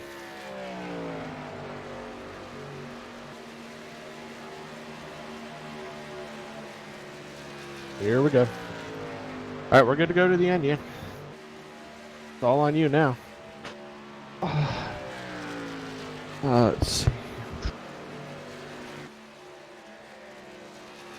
Catch a draft off this guy here. Just catch a draft off him. There you go. Slingshot around the outside. Or the inside. There you go. Alright, there you go. Alright, good job. Good job. Yeah, we're good to go to the end.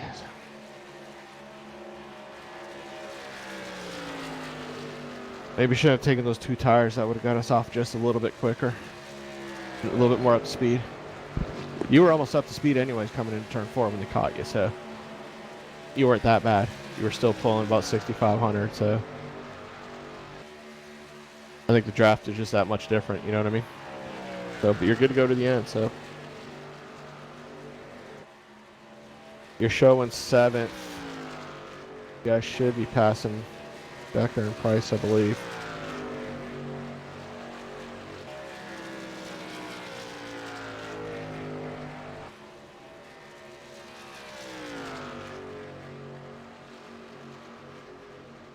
You're hanging with them now, so. Well, barely, but you'll be alright. If they catch a little bit of traffic and have to check up, then we'll be right there. We catch caution. Any truck that's in front of you, you gotta catch a little bit of a draft and try to slingshot around them, okay? That'll help you maintain momentum. Alright, we got one getting sideways. Alright, they're checking up, okay.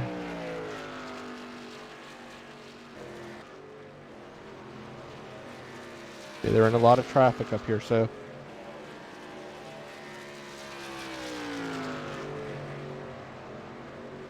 Alright, you got the, yep, grab the draft. The outside, there you go. Alright, grab the draft off the guys on the inside. There you go. Yep, grab the draft on the inside. Go around on the outside. Alright, there you go. Alright, grab the draft. No. Alright. Not high enough. There you go.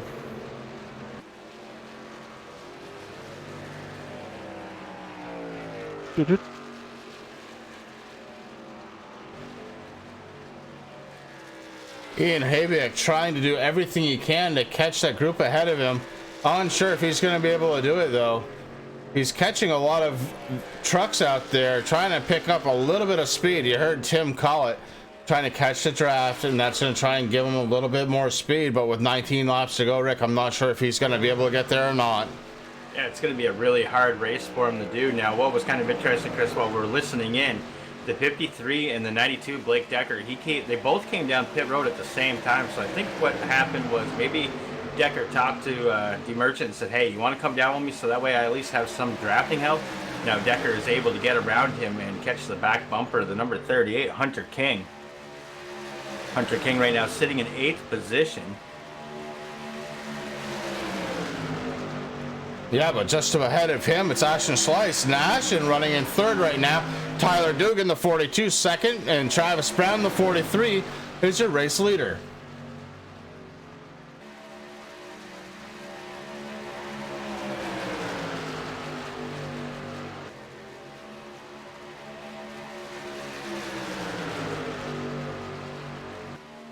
That's just one of the kind of hard things. I mean, Ian's still out there. He's sitting in 5th position, Chris, so not bad. Definitely not a bad finish tonight here at Daytona if this is where he ends. I mean, we still have 18 laps left to go.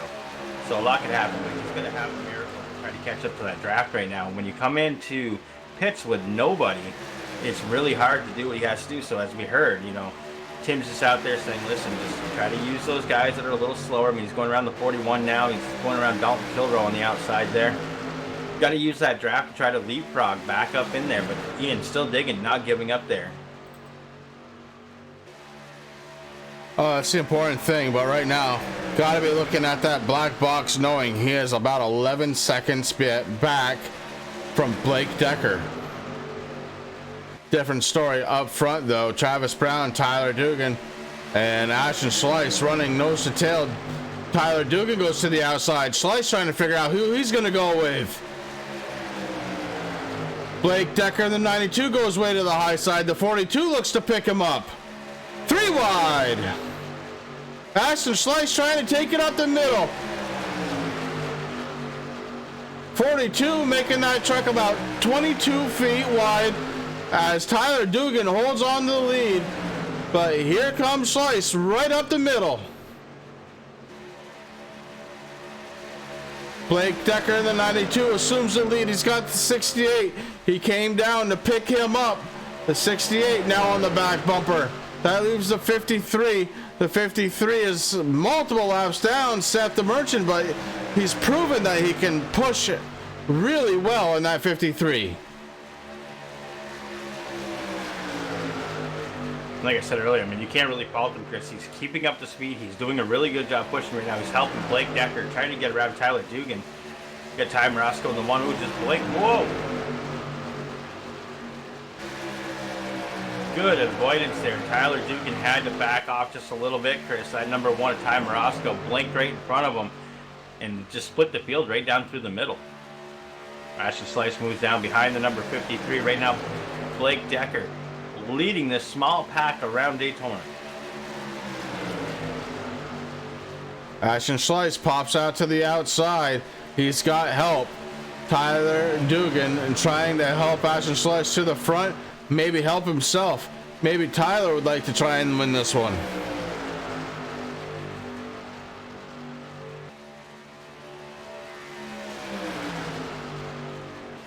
I think all these guys up here, besides the we really want to win, Chris, they're doing everything that they possibly can. They're having a good time up here, that's for sure.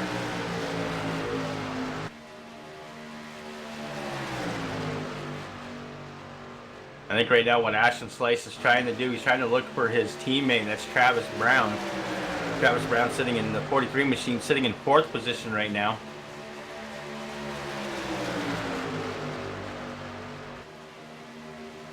Well, with 14 laps to go, it's getting very close to run with who you got.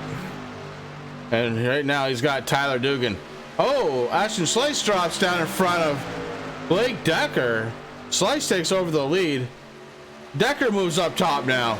Slice goes up with him. Gonna block.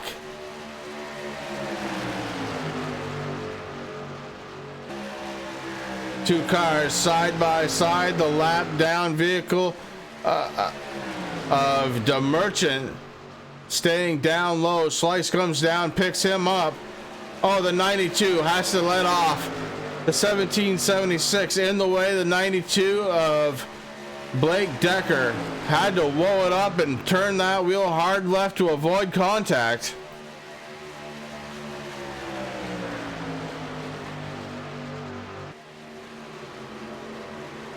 Dugan moves down into the inside. Chris kind of blocks Decker there a little bit. Decker thought that he was going to go on the outside, but then he noticed that he doesn't have much help. He's going to try it again here.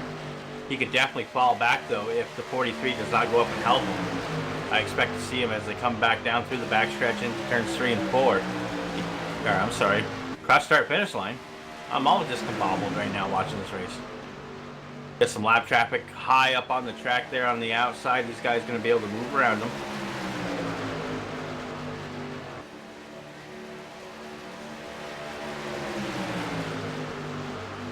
$12 laps to go. It's those lap down trucks are starting to get out of the way and let these guys try and finish it out strong. The 68 Ashton Schleiss, your race leader. The 53, that's Seth the Merchant. He's 31 laps down, but boy, is that truck fast and it can push. He is pushing somebody to the front just about every time. The 42 in the stream, that white and orange truck from Tennessee on the side, that's Tyler Dugan. He's running in second spot.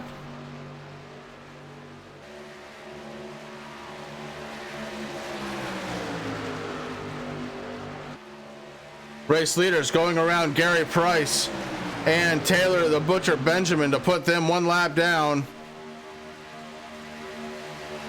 And I'm kind of wondering if that damage to the rear of the 53 is actually not helping him, is actually helping him out, Chris. Not hurting him. I mean, that truck is fast and it is becoming a very good pusher.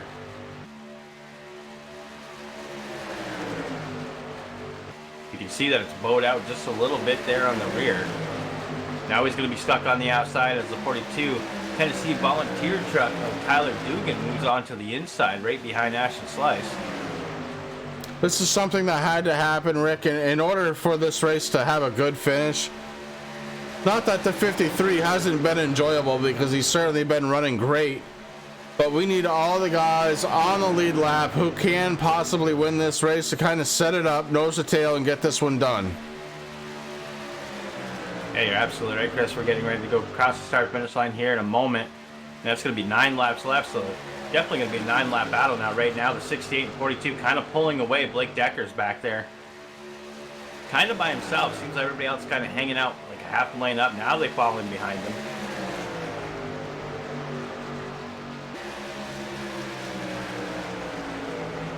We've got 9 laps left to go there as they cross that start finish line. Right now, Ashton Schleiss doing a fabulous job. Now, we talked about it earlier in the broadcast, Chris. Last season, we came here to Daytona for the road course. That 68 dominated here.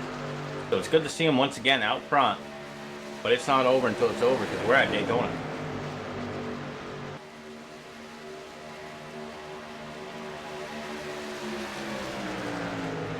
Ashton Schleiss last season won the road course here at Daytona. Hands down dominance. Tonight, he is leading with 9 laps to go. He's got Tyler Dugan, Blake Decker behind him.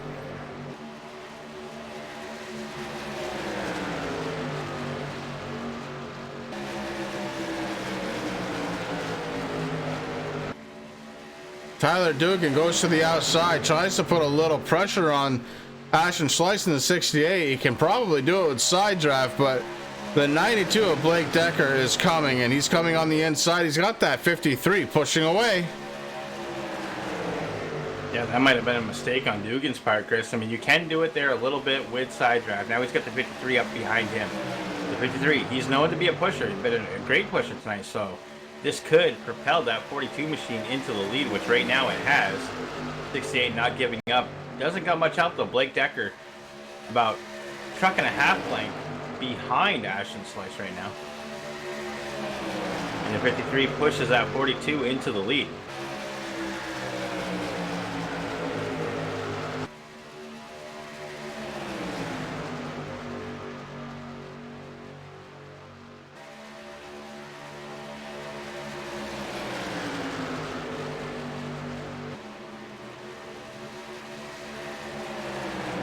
Top 5 drivers still on the lead lap. Ian Habiak running in 5th. Travis Brown in the 43 runs in 4th position.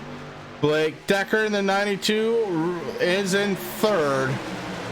Ashton Slice, Tyler Dugan trying to determine who's going to be up front in the 53.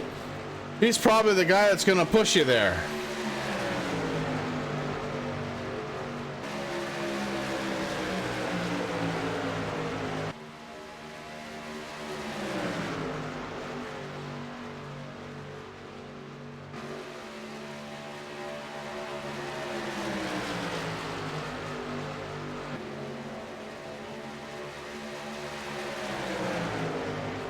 And what has been a very long night, the end is near.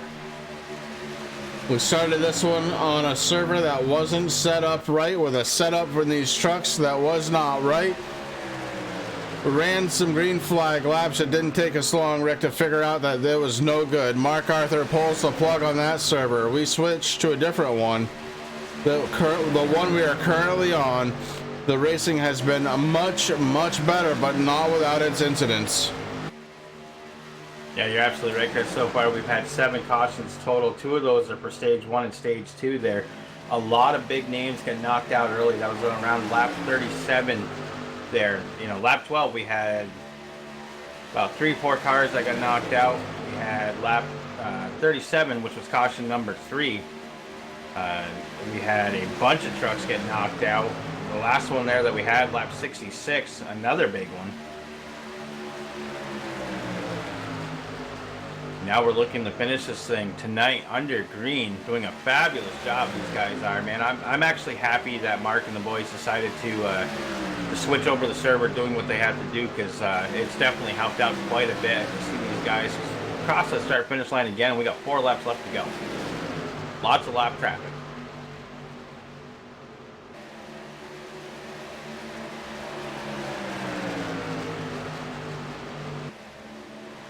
Right now, only 4 trucks on the lead lap as everybody starts passing Hunter King and Ian Habiuk. Ian Habiuk falls down to 7th position, 1 lap down.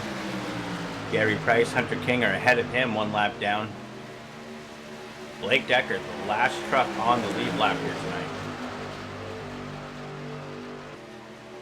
Ashton Slice looking for some help on the outside, trying to do a little side drafting with the 42 and the 53. Travis Brown moves up in the 43 to help him out just a little bit. Blake Decker way down. Trying to get around the 38 of Hunter King.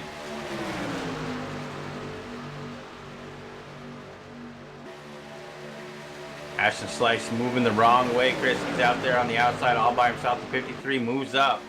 Says, here you go, buddy. Try to catch my draft. We'll see what we can do. Oh, no! Too much! And the 53 goes around, takes Ashton Slice with him. Oh, no. Well, buddy, you said you wanted to see how this green-white checker thing was going to work. We're going to find out. We're going to watch it one more time here. The 53 pulls up. Ashton Slice gets a really good run on the draft. Completely unintentional. As soon as he makes contact, the 53 gets a loose. 68 spins it around. The 10 looks like he popped a motor. That's Taylor the Butcher Benjamin. And the 68, Gonzo.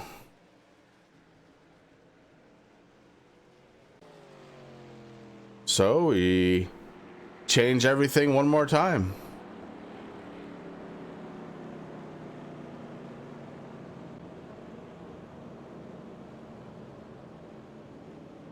Two laps to go. We're going to have a green-white checkered. This is going to be our first time, Rick, and well, it's going to be interesting.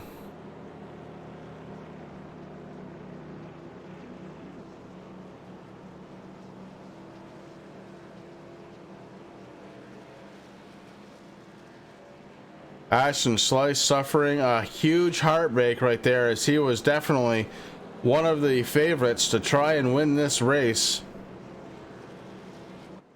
And the 53 was doing everything he could, but Slice had just a huge run on him and ended up turning him and himself.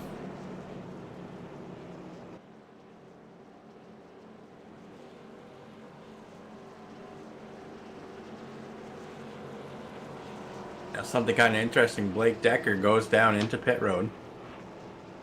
He was sitting in position number 3.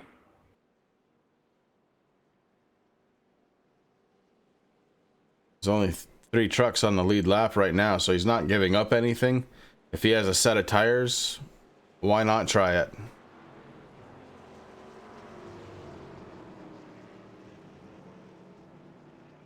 And I'm also wondering if maybe he just didn't have enough fuel, Chris, because it doesn't seem like he took tires there.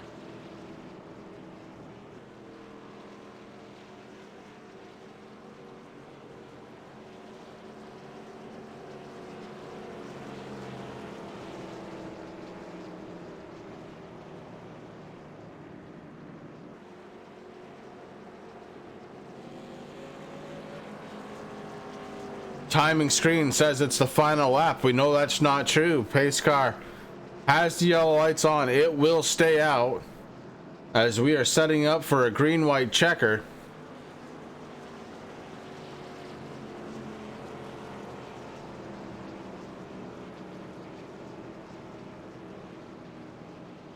And about the only vehicle out there that doesn't have any damage on it at all, it's the pace car.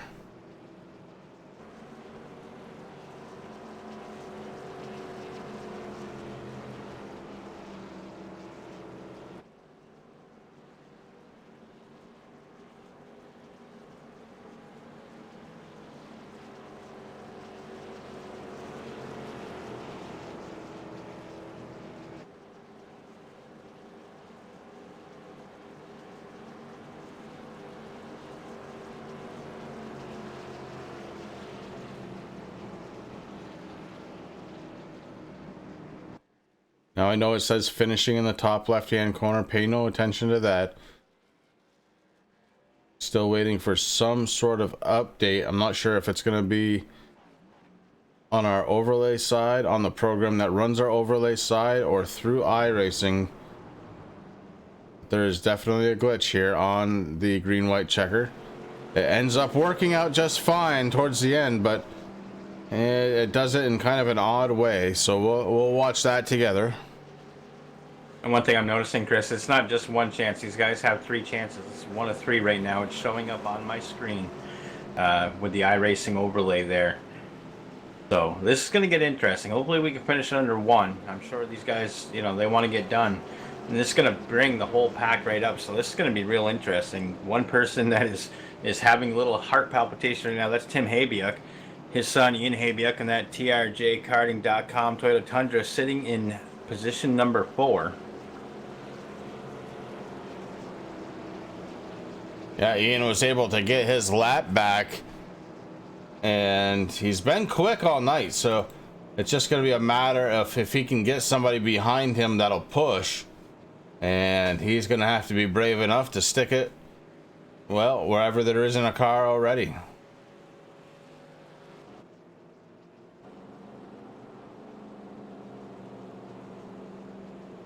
I was able to reach out to Tim Habiuk, spotter of the number 16 TRJ Karting Toyota Tundra, and he says that they're feeling good. They're back on the lead lap, but they are behind the lap cars, so this is going to get really interesting to see how this ends up for Ian.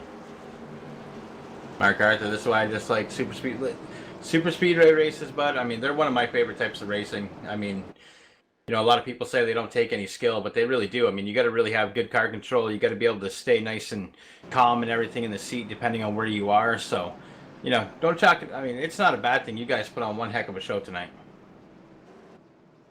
I mean, if you wanted to go to Daytona, then to Talladega, then to Daytona 2007, bud, you let me know. I'll be there.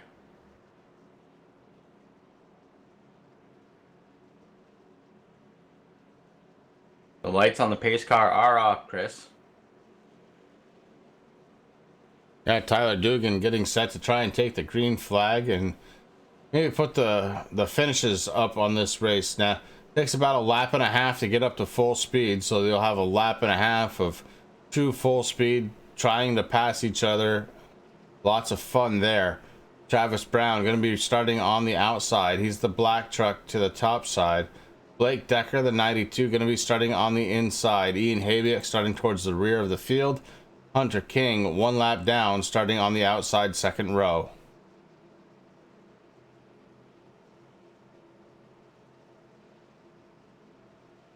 Tyler Dugan in the catbird seat as we get ready to go back to the green flag. Pace car lights are off. It's working turn number 4 right now. It's going to shoot down below the apron, down onto pit road, and we're going to send these trucks off into the green flag zone. Pace car pulls the 42, waiting for the green. Green flag is out. The 42, Tyler Dugan gets on the hot pedal. The 38, Hunter King giving Travis Brown a pretty good shot. Maybe too much separation between the 38 and the 43 though, as Tyler Dugan launching himself towards the front. He is out front right now. The 92 Blake Decker trying to take advantage of that. 42, he looked up top to try and block, couldn't quite get there, and then the 92 was trying to the inside. The 42 blocked him off. Travis Brown gonna be a race leader when we cross the start finish line. He's got the help of Hunter King. The 42 trying to catch the back bumper all by himself. Scoring will update only when they cross the start finish line. Travis Brown does have the top spot. Tyler Dugan on the outside trying to get it back. The 92 gonna determine who wins this one because he's got to get to the back bumper of somebody. He decides he's gonna get behind the 42, Tyler Dugan. He needs to be able to give him a push. Travis Brown moves up the block.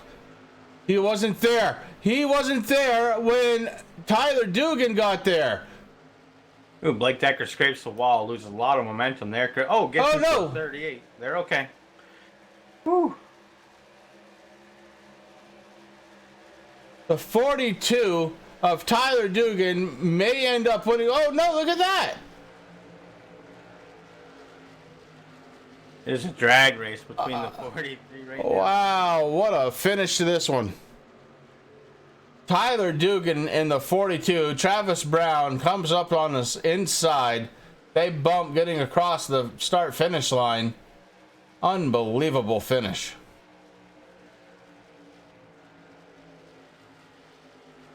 Blake Decker gonna end third. Ian Habiak 4th spot. Hunter King 5th. Gary Price 6th. Marshall Newton 7th. Ashton Schleiss gonna be 8th. Actually, I think he's gonna, yeah, it's something weird going on with the scoring. We'll have to see how it goes.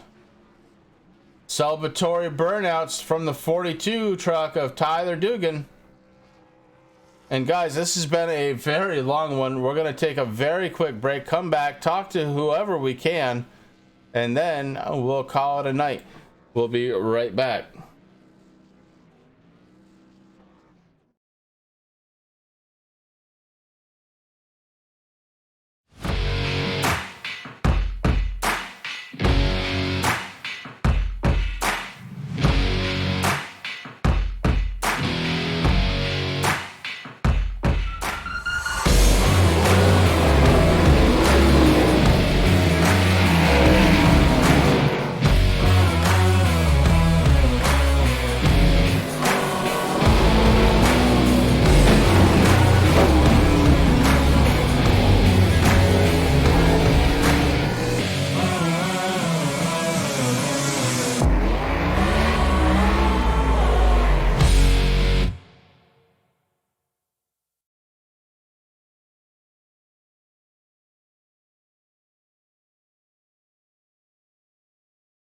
Back live, getting set for some post-race interviews, and it was a pretty darn good finish.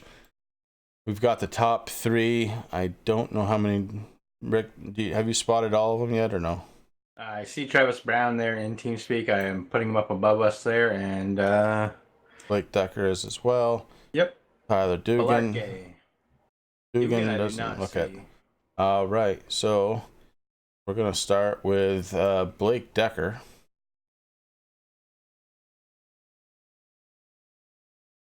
Blake Decker, this is Chris and Rick up in the booth. Do you have a copy? Yeah, how are you? Oh man, I'm doing well. I'm a little tired, not gonna lie. It's been a long night of racing. Yeah. And the 92 comes home third. You had a shot at it there towards the end, but you got some damage to the right front. Let's take me through that.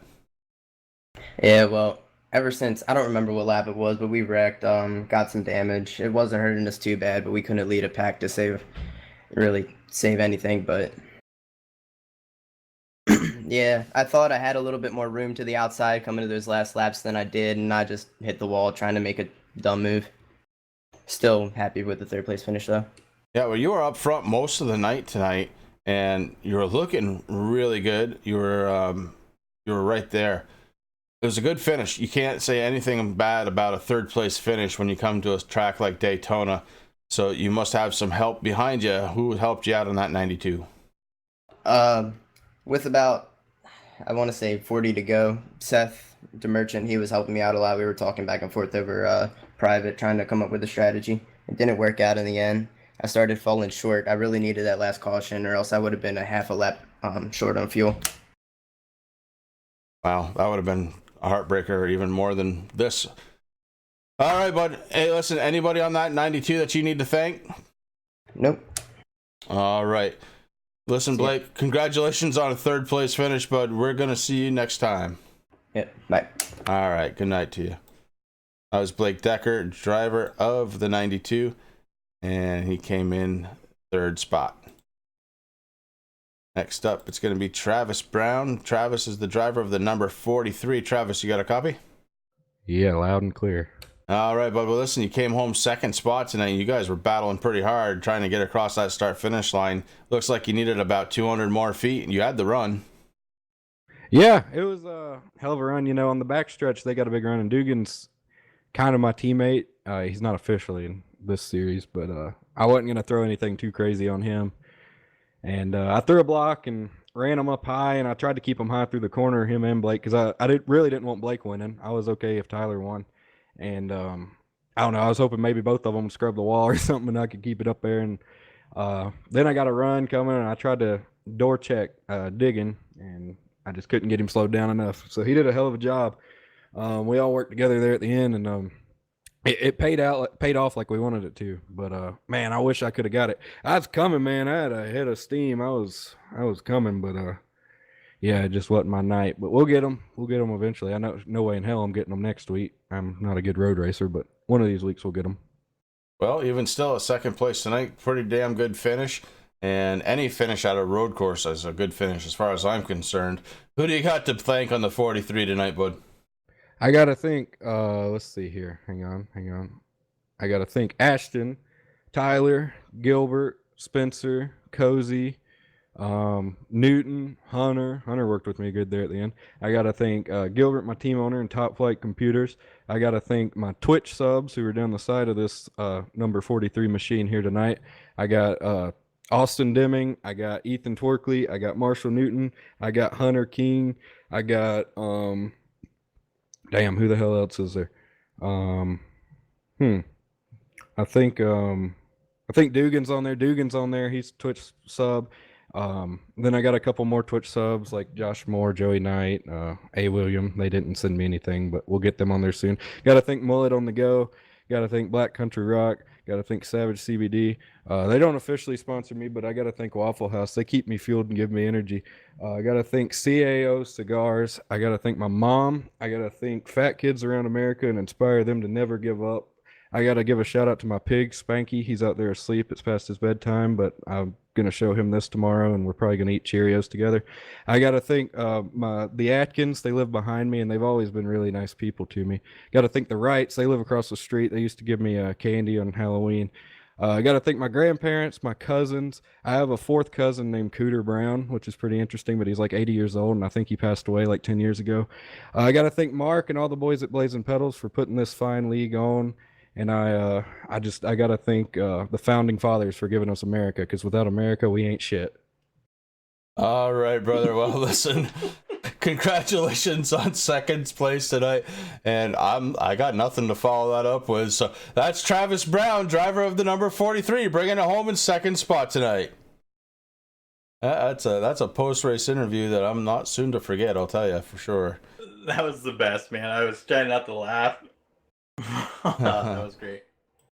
Last person to talk to you tonight, the winner of tonight's race under the green-white checker. It's the 42, Tyler Dugan. Tyler, this is Chris and Rick up in the booth. Do you have a copy?